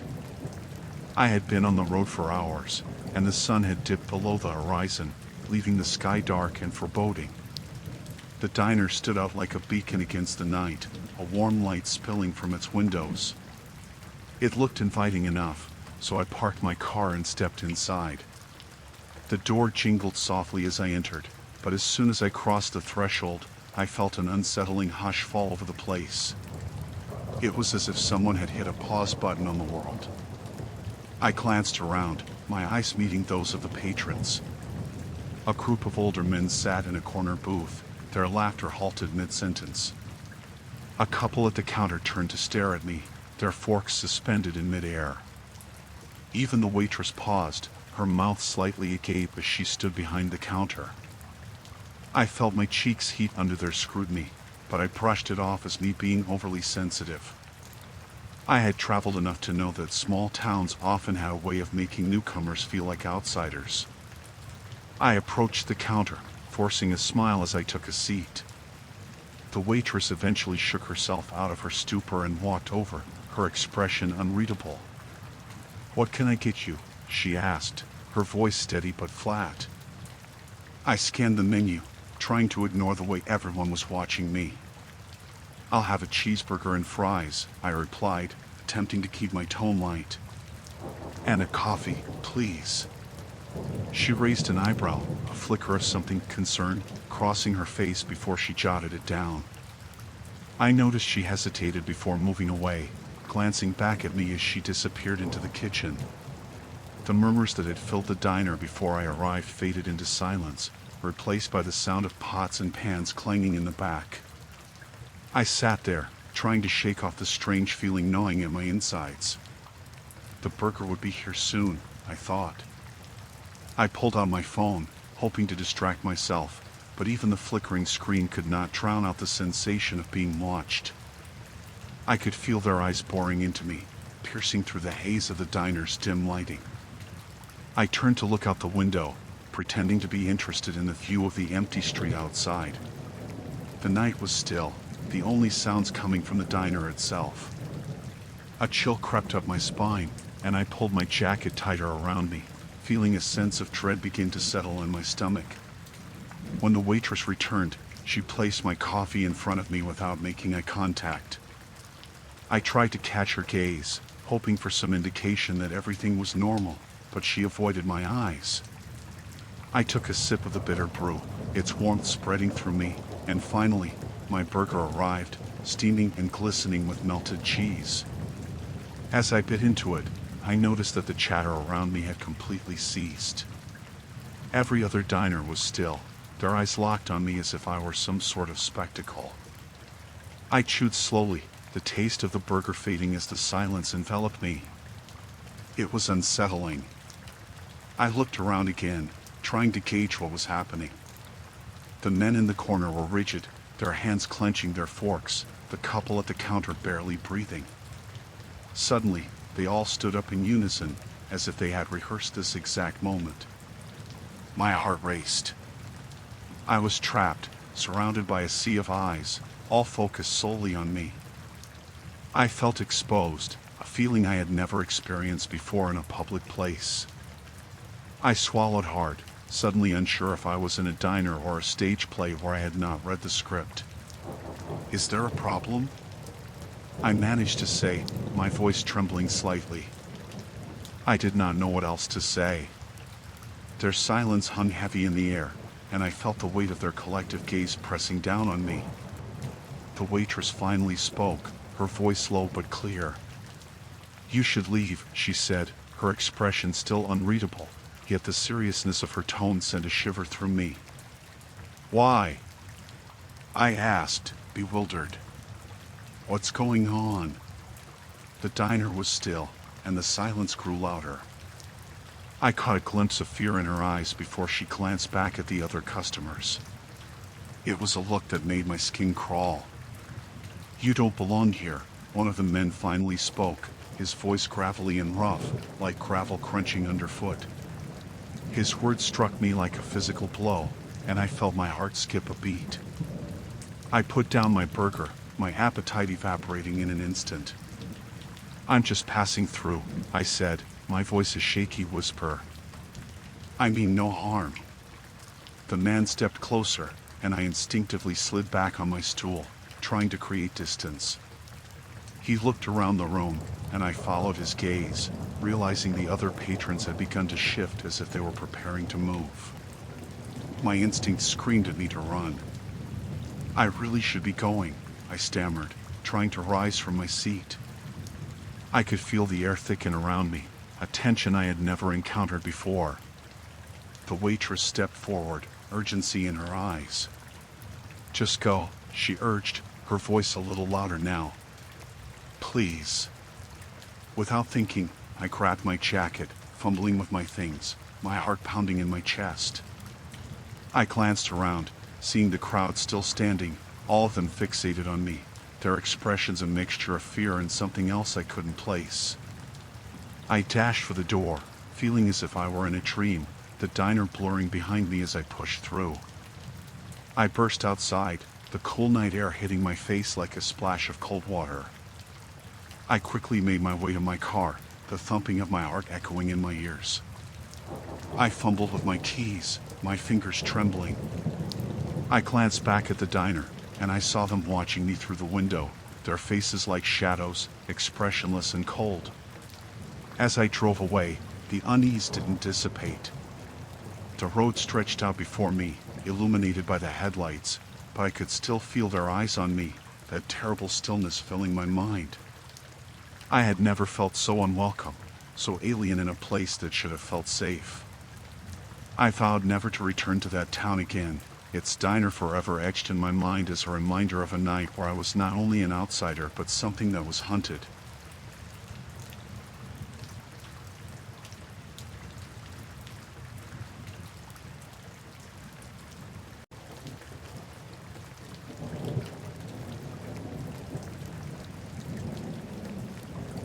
It was a chilly Saturday morning when I decided to visit a small-town thrift store I had heard about from a friend.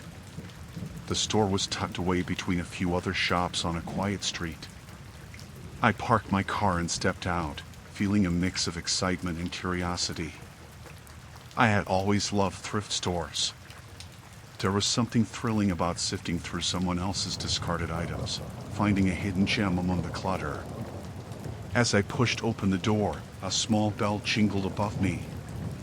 The interior was dimly lit, filled with shelves of clothes, trinkets, and furniture. The smell of old wood and fabric hung in the air, and I immediately felt at home. I started browsing, running my fingers over the various fabrics, looking for something that caught my eye. After a few minutes, I wandered to the back of the store. There, I saw a rack of clothes that looked slightly more worn than the others. My gaze fell on a long, flowing dress with a floral pattern that seemed familiar. I picked it up, holding it up to the light. It was a beautiful piece, the kind I would have worn in my early 20s. I felt a strange chill run down my spine as memories flooded back. I could have sworn I had owned this dress years ago. "Can I help you with something?" a voice asked. I turned to see a middle-aged woman behind the counter, her eyes bright and watchful. She had a friendly smile, but there was something off about it that made me uneasy. "I found this dress," I said, still feeling the fabric between my fingers. "I think it belonged to me a long time ago." She stepped closer, her expression shifting from friendly to oddly intense. "That dress is a treasure. You should try it on." I think I will," I replied, feeling a little uncertain. Something in her tone made me hesitate, but I shrugged it off. I just wanted to check if it fit.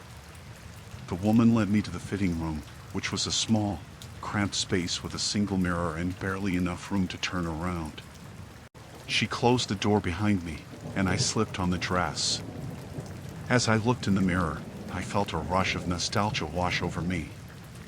The dress hugged my figure perfectly, just like I remembered.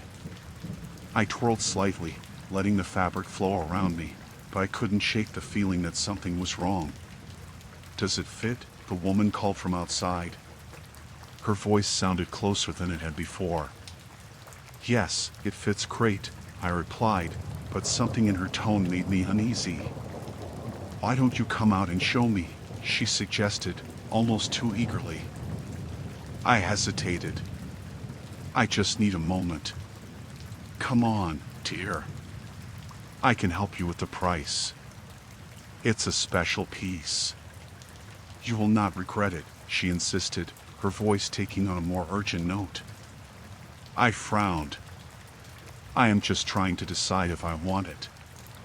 "Why don't you let me see how it looks on you?" she pushed, the insistence in her voice making me uncomfortable. I took a deep breath, trying to gather my thoughts. The dress felt strange against my skin, like it was more than just fabric. I pulled at the hem nervously. "I am not ready to come out yet," I said, my voice wavering slightly. The woman chuckled softly. "You should really come out. It would be a shame not to show it off." I felt a creeping dread crawl over me. Something about her insistence made my stomach turn. "I will come out when I am ready," I repeated, my voice firmer now. There was a pause, and then she spoke again, her tone suddenly colder. "You do not want to miss this opportunity. That dress deserves to be worn by someone who appreciates it." I stepped back, heart racing. "I just need a moment." I heard her footsteps shuffling outside the door, then silence. I felt trapped, cornered by her strange insistence. My mind raced. Why was she so eager for me to wear this dress? I was just a customer. Finally, I took a deep breath and opened the door a crack. "I will think about it," I said, trying to keep my voice steady. But she was right there, standing too close, her smile now wide and unnerving. "You look stunning. I cannot believe you hesitated. You must wear it." "I really need to think about it," I insisted, trying to back away, but she stepped forward, blocking my way. Let me show you how beautiful it truly is on you, she urged, stepping closer. I could smell her perfume, sickly sweet, and it made me feel nauseous. No, I need to go, I said, panic rising in my throat. Why not take it home? She asked, tilting her head slightly. You could give it a second life. It is meant to be yours. Excuse me, I said, my voice shaking. I think I will pass. Her expression darkened slightly, the warmth fading from her face. You do not understand, she said, her voice low. It is not something you can just walk away from. It was made for you. I pushed past her, forcing my way out of the fitting room. My heart was pounding in my chest, and I didn't look back as I hurried toward the exit.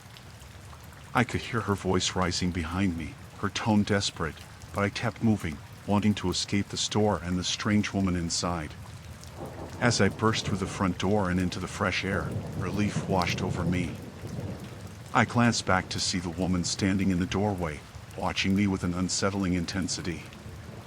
I hurried to my car, fumbling with my keys as I tried to unlock the door. My hands trembled, and I felt a surge of adrenaline.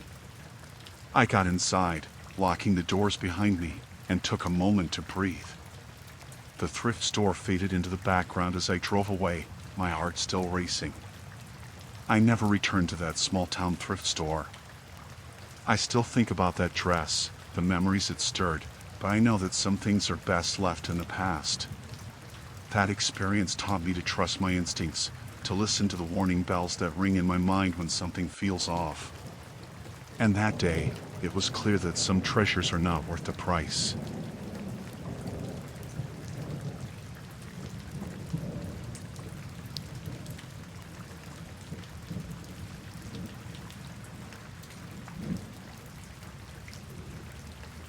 I had been driving for hours when I decided to stop at a highway rest stop.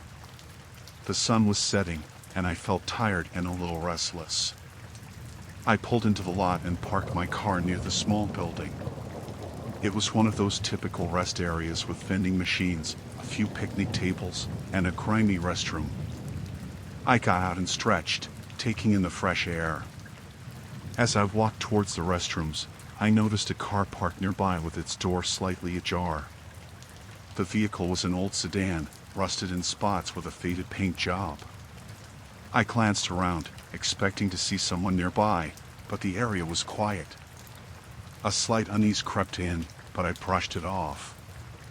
Maybe the driver had just stepped away for a moment. Curiosity got the better of me.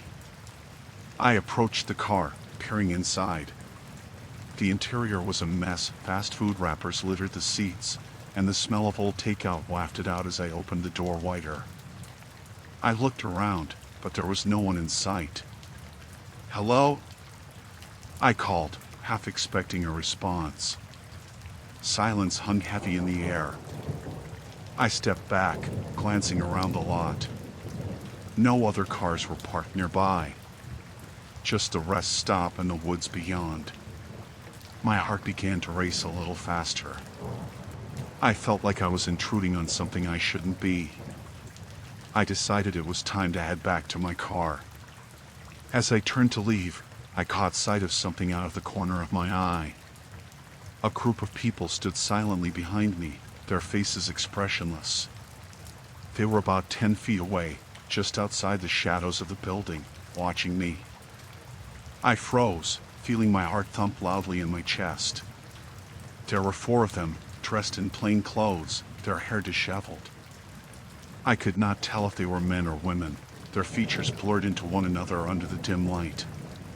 What do you want? I asked, my voice shaky. No one responded. They just stood there, staring at me with vacant eyes. I felt a chill run down my spine. I wanted to ask again, but the words got stuck in my throat. I took a step back, my instinct screaming for me to get away. One of them, a woman with dark hair that hung loosely around her face, took a step forward. Do you know where he is? She asked, her voice soft and almost melodic, but there was an underlying tension in it. "Who?"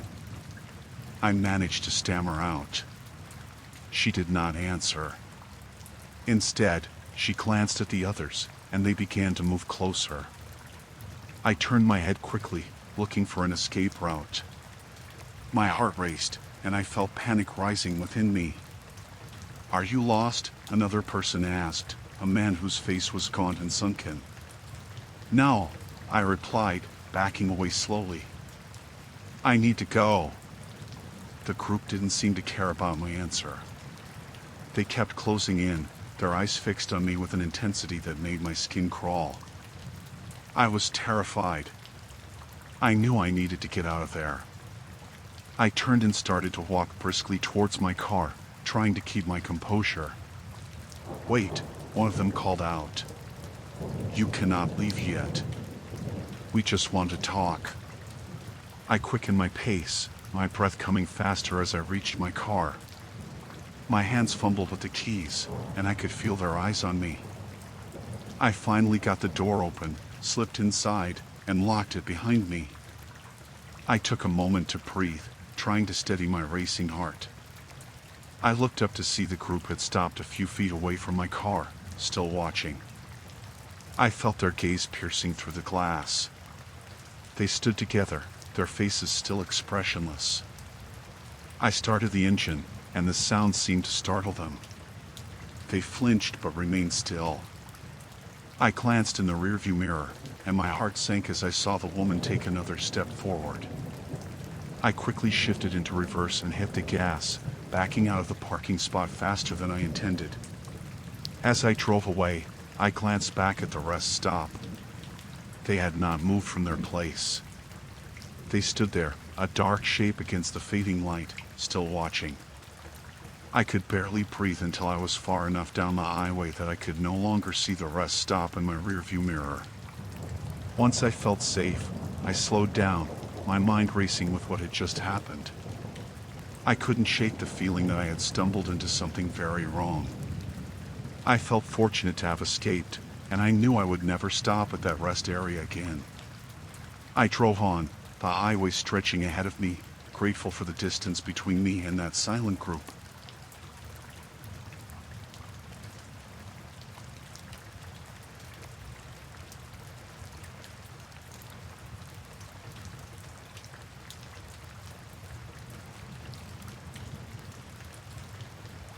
I stopped at a convenience store late one night after a long drive.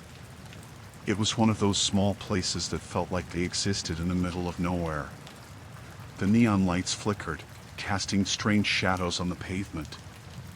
I needed to stretch my legs and grab a snack for the road, so I pulled into the lot and parked. As I walked inside, I noticed the clerk was busy stocking shelves.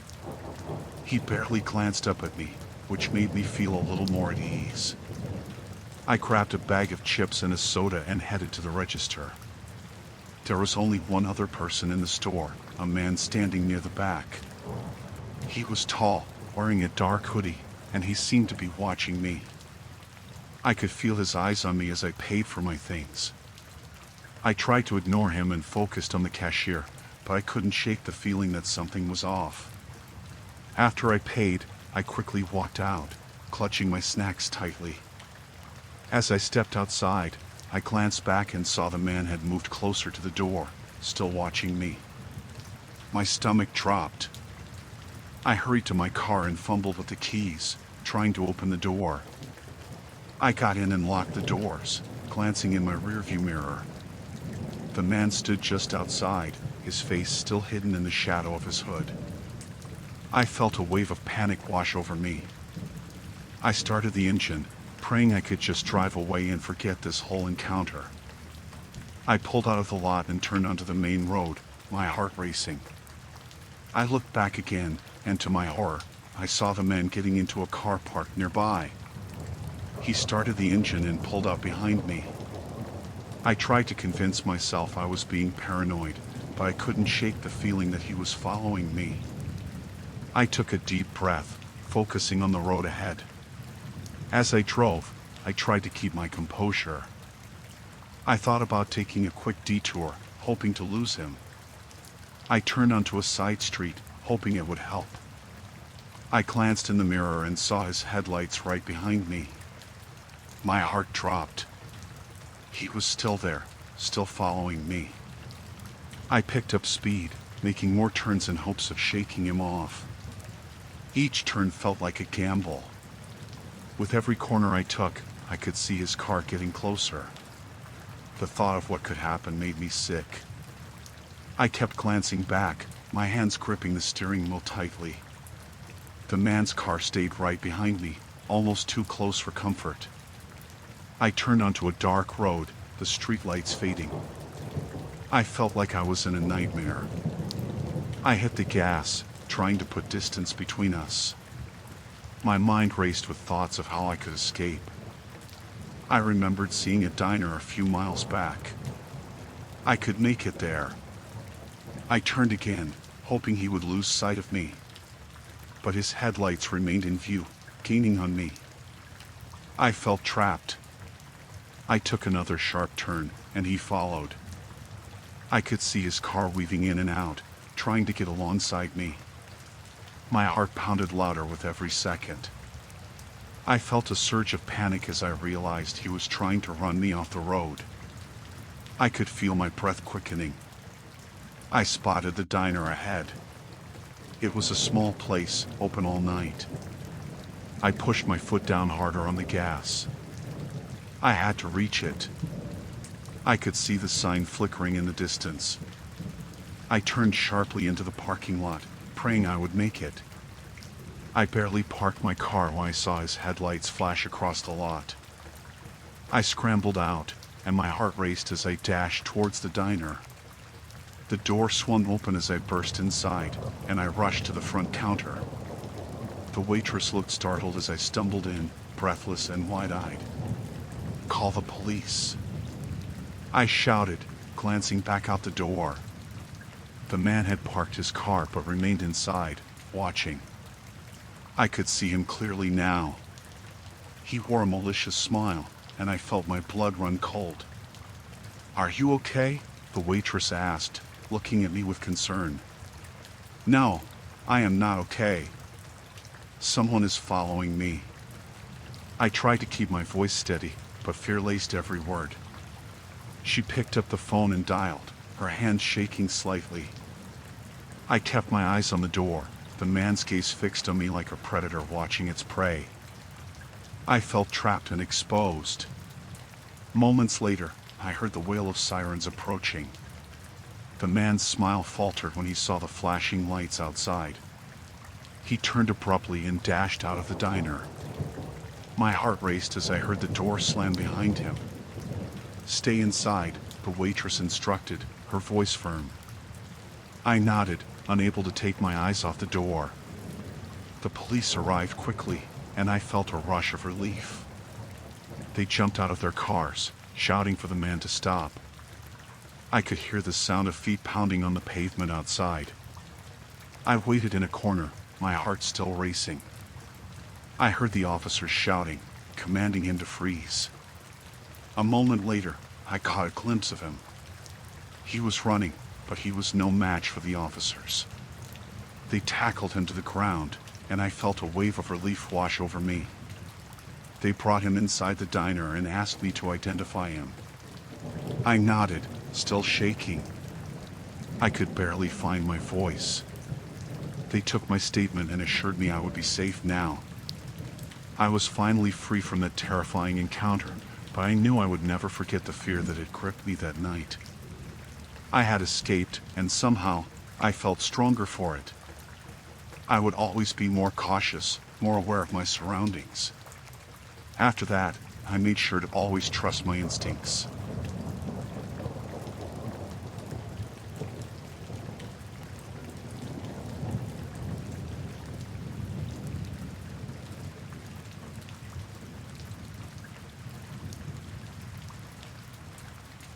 I was driving back home after visiting my parents. It wasn't supposed to take that long, but I'd underestimated how much gas I had left. I wasn't anywhere near a highway, just driving through a bunch of back roads, and when I saw that gas light flicker on, I knew I'd better stop somewhere before I ended up stranded. I'd passed a few small towns along the way, so I figured I'd find something soon.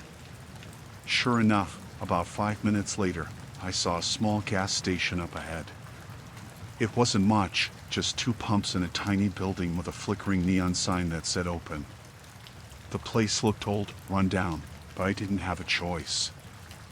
I pulled in, parked next to one of the pumps, and got out of the car. There was no one else around. The air was still, and the place seemed too quiet for a gas station. I filled up my tank as quickly as I could, keeping an eye on the dark windows of the little building. I didn't like it there. I don't know why, but the whole place made me feel off. When I finished, I realized I needed to go inside to pay. There was no card reader at the pump. Just my luck. I took a deep breath and walked toward the building. The glass door squeaked as I pulled it open, and I stepped inside. The first thing that hit me was the smell, like old cigarettes and something else, something metallic.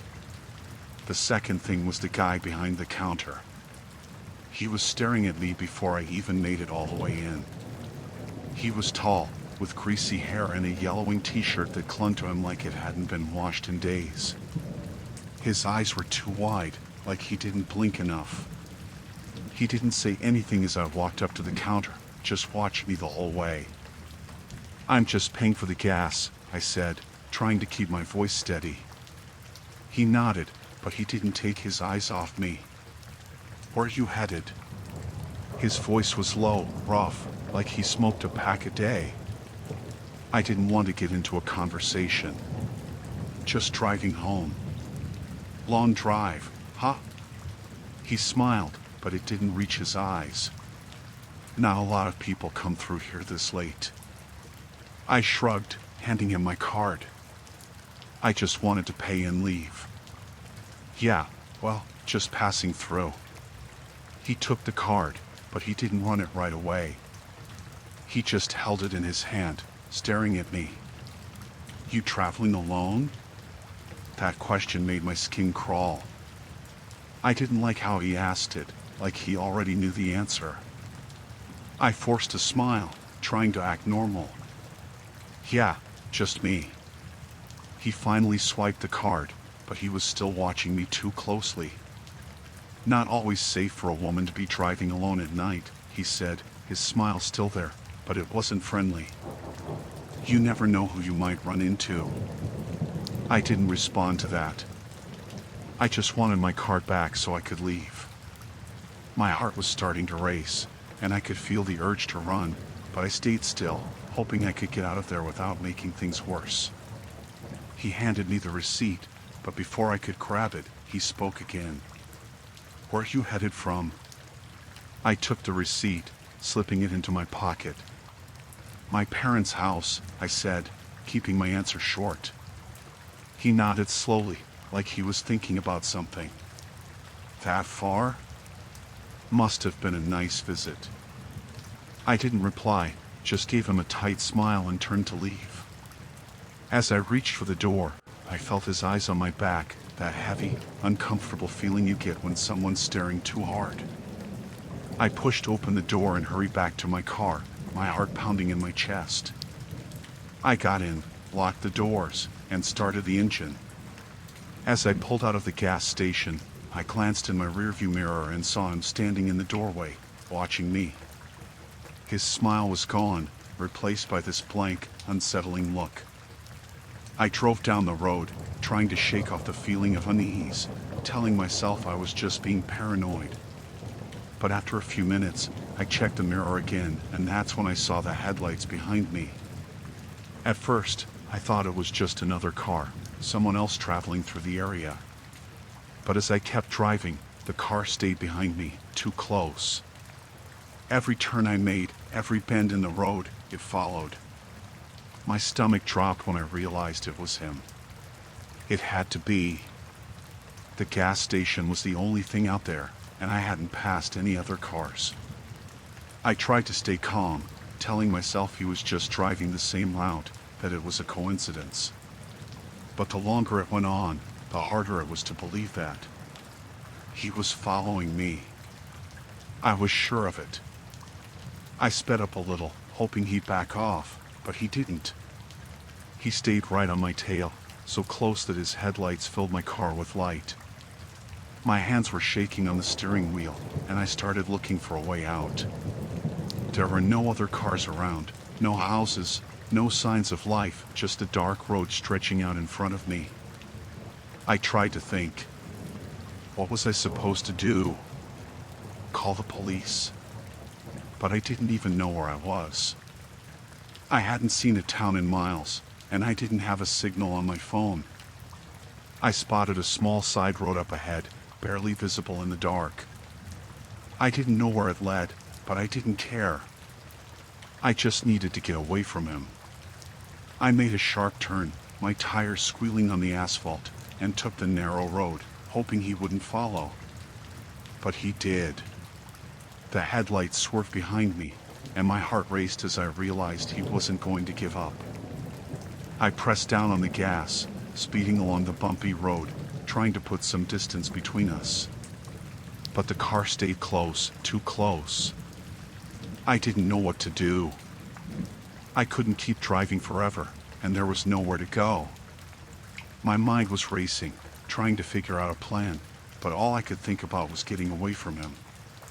The road started to curve, and up ahead, I saw a sharp bend. I slowed down just enough to take the turn, but he didn't. His car skidded, the tires screeching as he lost control. For a split second, I saw his headlights swing wildly, and then there was a loud crash as his car slammed into the trees. I didn't stop. I didn't look back. I just kept driving, my heart pounding, my hands gripping the wheel so hard they hurt. I didn't know if he was hurt or if he'd come after me again, but I wasn't taking any chances. Eventually, I found my way back to the main road. I drove for miles, not stopping, not slowing down, until I finally reached a small town with a 24-hour diner. I pulled into the parking lot, my hands still shaking as I parked the car. I sat there for a long time, trying to calm down, trying to make sense of what had just happened. I didn't know who that guy was, or what he wanted, but I knew one thing for sure: I was lucky to get away. I never took that route again.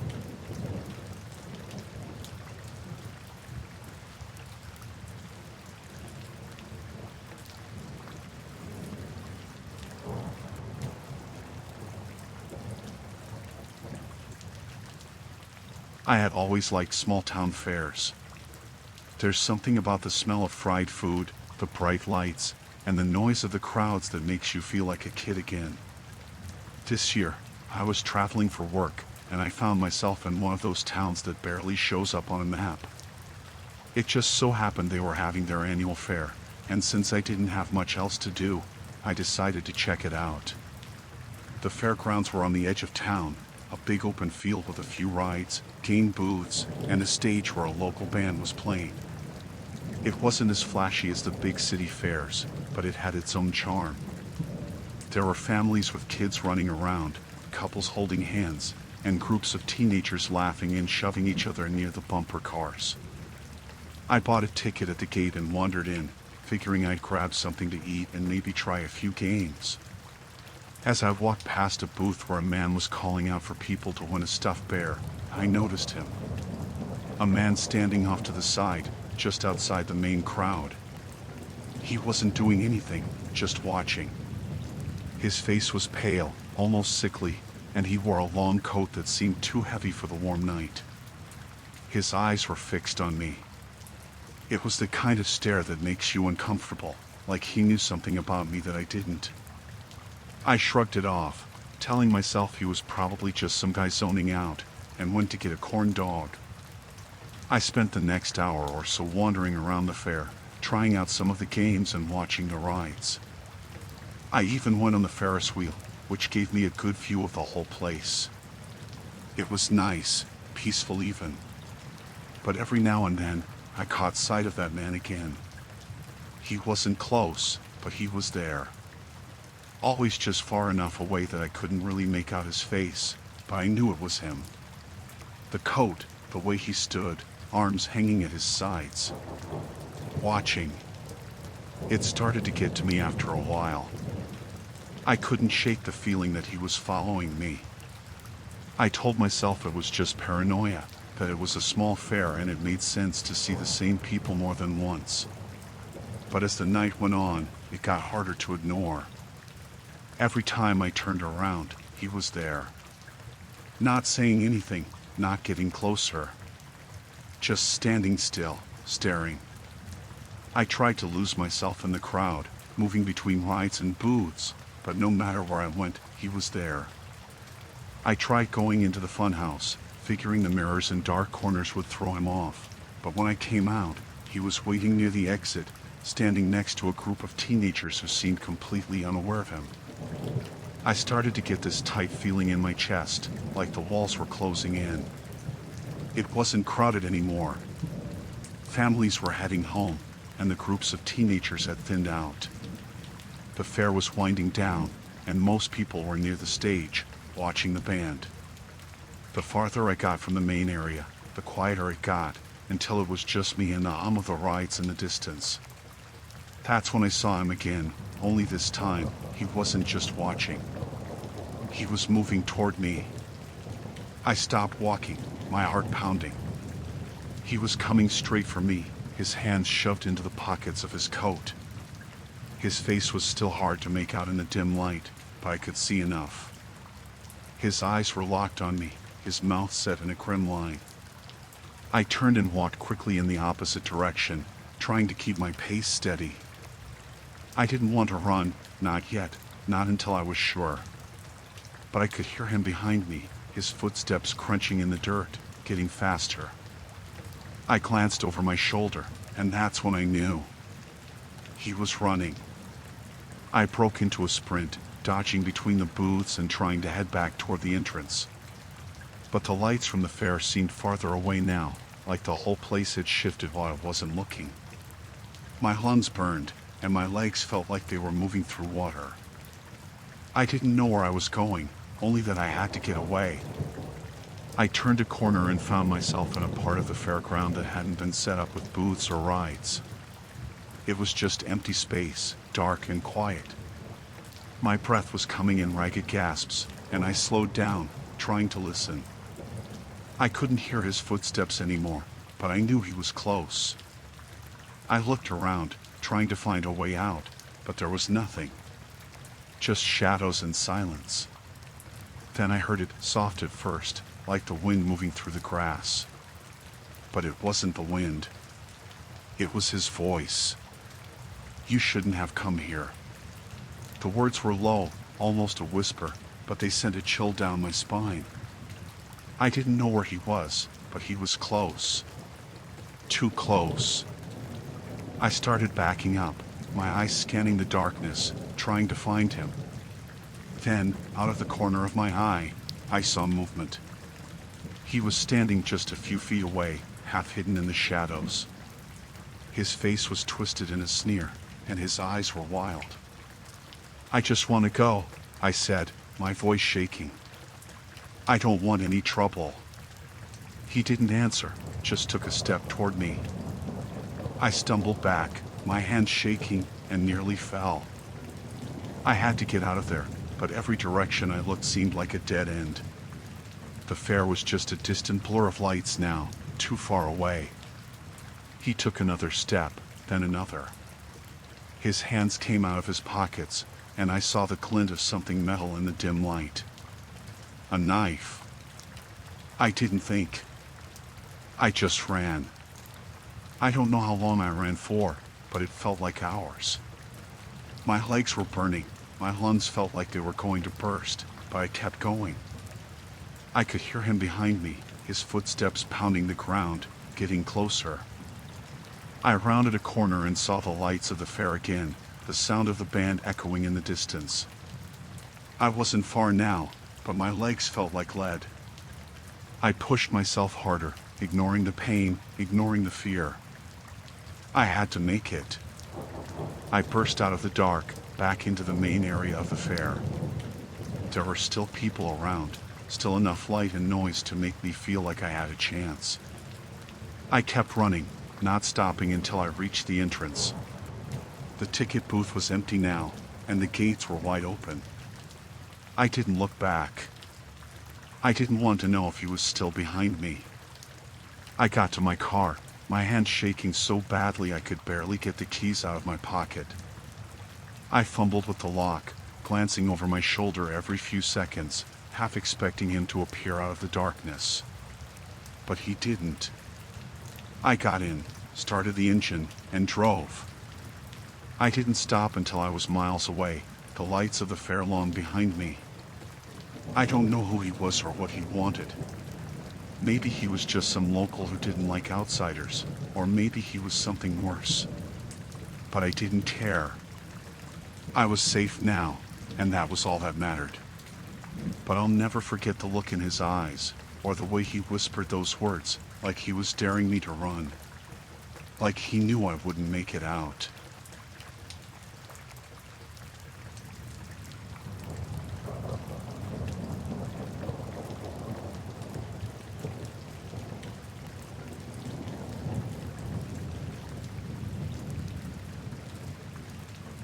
I've always loved jogging in the park near my house. It's small, nothing fancy, just a loop that winds through some trees and a small pond. Quiet, peaceful, usually empty in the early mornings when I go. I like it that way. It's my time to clear my head before the day really starts. I'd been running there for years, so I never felt uneasy about it. Until that day. It started like any other morning. I woke up early, put on my running shoes, and headed out. The sky was still gray with just a bit of light coming through, but I liked that running while the town's still half asleep. The park was empty when I got there, just how I liked it. I parked my car in the usual spot, grabbed my water bottle, and started my usual route. I remember thinking it was colder than usual, or maybe it was just the wind picking up through the trees. Either way, it felt like a typical morning jog. About 10 minutes in, though, I got that weird feeling you get when you know someone's watching you. I glanced around but didn't see anyone. There's usually no one else around this early, and I shrugged it off, trying to focus on my breathing. But as I came around a curve in the path, something caught my eye. Off to the side, just past the tree line, I saw a figure. He was standing between two trees, not moving, just watching. I slowed down, thinking maybe it was another jogger or someone walking their dog. But there was no dog, no movement. Just a man, standing there, staring right at me. I tried to play it cool, picking up my pace again and telling myself it was no big deal. Maybe he was just some guy taking a break, or maybe he was lost. But something felt wrong. He didn't move, didn't look away. I glanced back over my shoulder as I ran, and he was still there, standing in the same spot, watching me. I tried to shake off the feeling, but it was hard to focus. My legs felt heavier, my breath quicker. I kept running, but I could feel my heart pounding harder than it should have been. The trees felt like they were closing in on me. The path ahead seemed too long. I just wanted to finish my run and get back to my car. When I got to the far end of the loop, where the trees thinned out near the pond, I looked back again.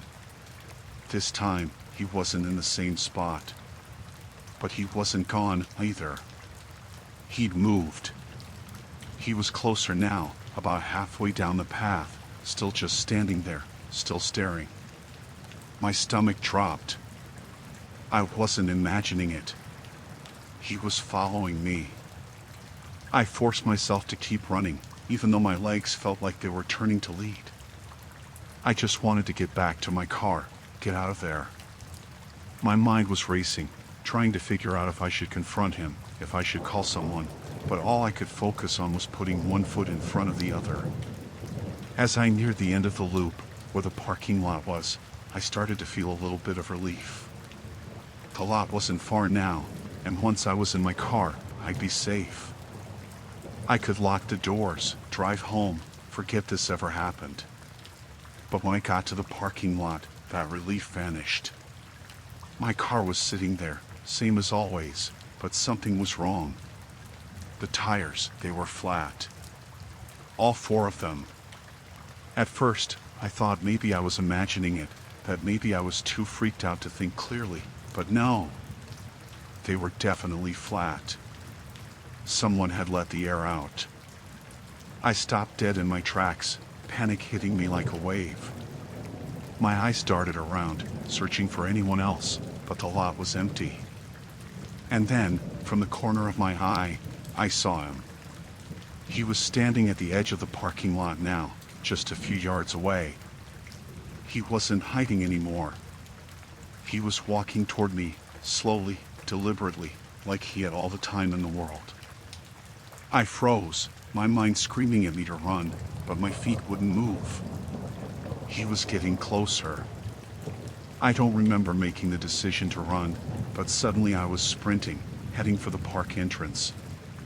My phone was in my car, my keys too, but I didn't care. I just needed to get away from him.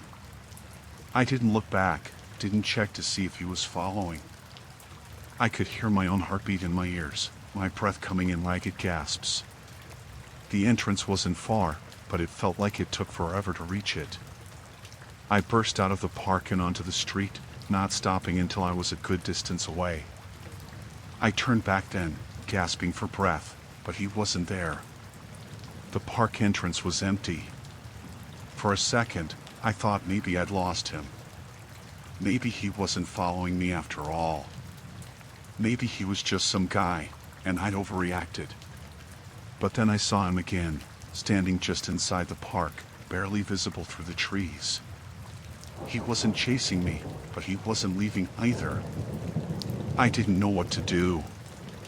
I couldn't go back to my car, and I couldn't stay here. There were no houses nearby, no one to ask for help. I was completely alone. I started walking, not sure where I was going, just trying to put as much distance between me and him as I could. My mind was racing, thinking about all the stories you hear, all the warnings about going places alone. I'd always thought they were exaggerated. Nothing like that ever happened around here. But now, it was happening to me. I walked for what felt like hours, checking over my shoulder every few seconds, but I didn't see him again. Eventually, I reached a gas station on the edge of town. The clerk looked up as I walked in, probably noticing how disheveled I looked, but I didn't care. I walked straight to the counter, my hands shaking as I asked to use the phone. The police arrived a little while later. I told them what had happened, how the man had been watching me, how he'd flattened my tires. They asked me if I'd seen him do it, if I knew who he was, but I didn't have any answers. I'd never seen him before in my life. They offered to take me back to my car, and I agreed, though the thought of going back there made me feel sick. When we got to the park, my car was still sitting there, the tires flat, just like I'd left it. But the man was gone. There was no sign of him anywhere. The police looked around, but they didn't find anything. No footprints, no evidence, nothing. They changed my tires for me, told me to be careful, and sent me on my way. I drove home in a daze, my hands gripping the steering wheel so tightly my knuckles turned white. I didn't feel safe until I was back in my house, with all the doors locked and the windows closed. But even then, I couldn't shake the feeling that he was still out there, watching.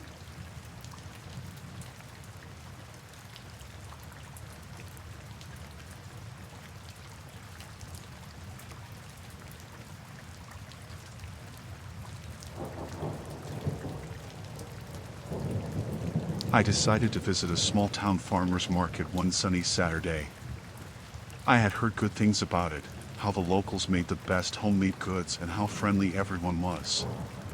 The drive there was pleasant, the road lined with tall trees and fields bursting with color. When I arrived, the market was bustling with life. Stalls filled with fresh produce, flowers, and handmade crafts greeted me.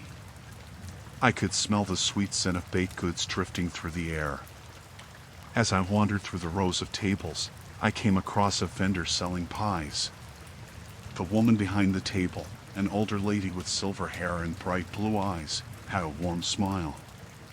"Would you like to try a slice?" she asked, her voice cheerful. I nodded and accepted a small piece. It was delicious, sweet and rich with flavors I couldn't quite place. I decided to buy a whole pie. The lady wrapped it up for me and thanked me as I handed her the cash. "Make sure you enjoy it," she said, a glint in her eye that made me pause for just a moment, but I shook it off. Maybe it was just my imagination. I thanked her again and walked away, pie in hand, feeling pleased with my purchase. As I found a bench near the market, I sat down to enjoy a slice. I took my first bite, the flaky crust melting in my mouth. I savored it, but as I did, I started to feel uneasy. It was strange, as if a weight settled in my stomach. I noticed people around me staring. They whispered to one another, glancing in my direction. I brushed it off at first, thinking maybe they were just curious about the newcomer. But then I caught a few words here and there. "She shouldn't be here. They will not let her leave." My heart raced. Was there something about this pie I didn't know? I wiped my mouth, feeling suddenly dizzy. The world around me began to tilt, and I put a hand on the bench to steady myself. I took another bite of the pie, but it tasted different now, sour and wrong. I swallowed hard, feeling nausea rise in my throat. I looked around again, and the townsfolk were still watching, their expressions serious, their eyes full of something I could not identify. Panic surged through me. I realized they were not just watching. They were waiting. I stood up abruptly, but my legs felt like jelly. I had to get out of there. "Are you okay?" a woman asked, stepping closer, her tone sweet yet insincere. "I need to go," I stammered, trying to push past her.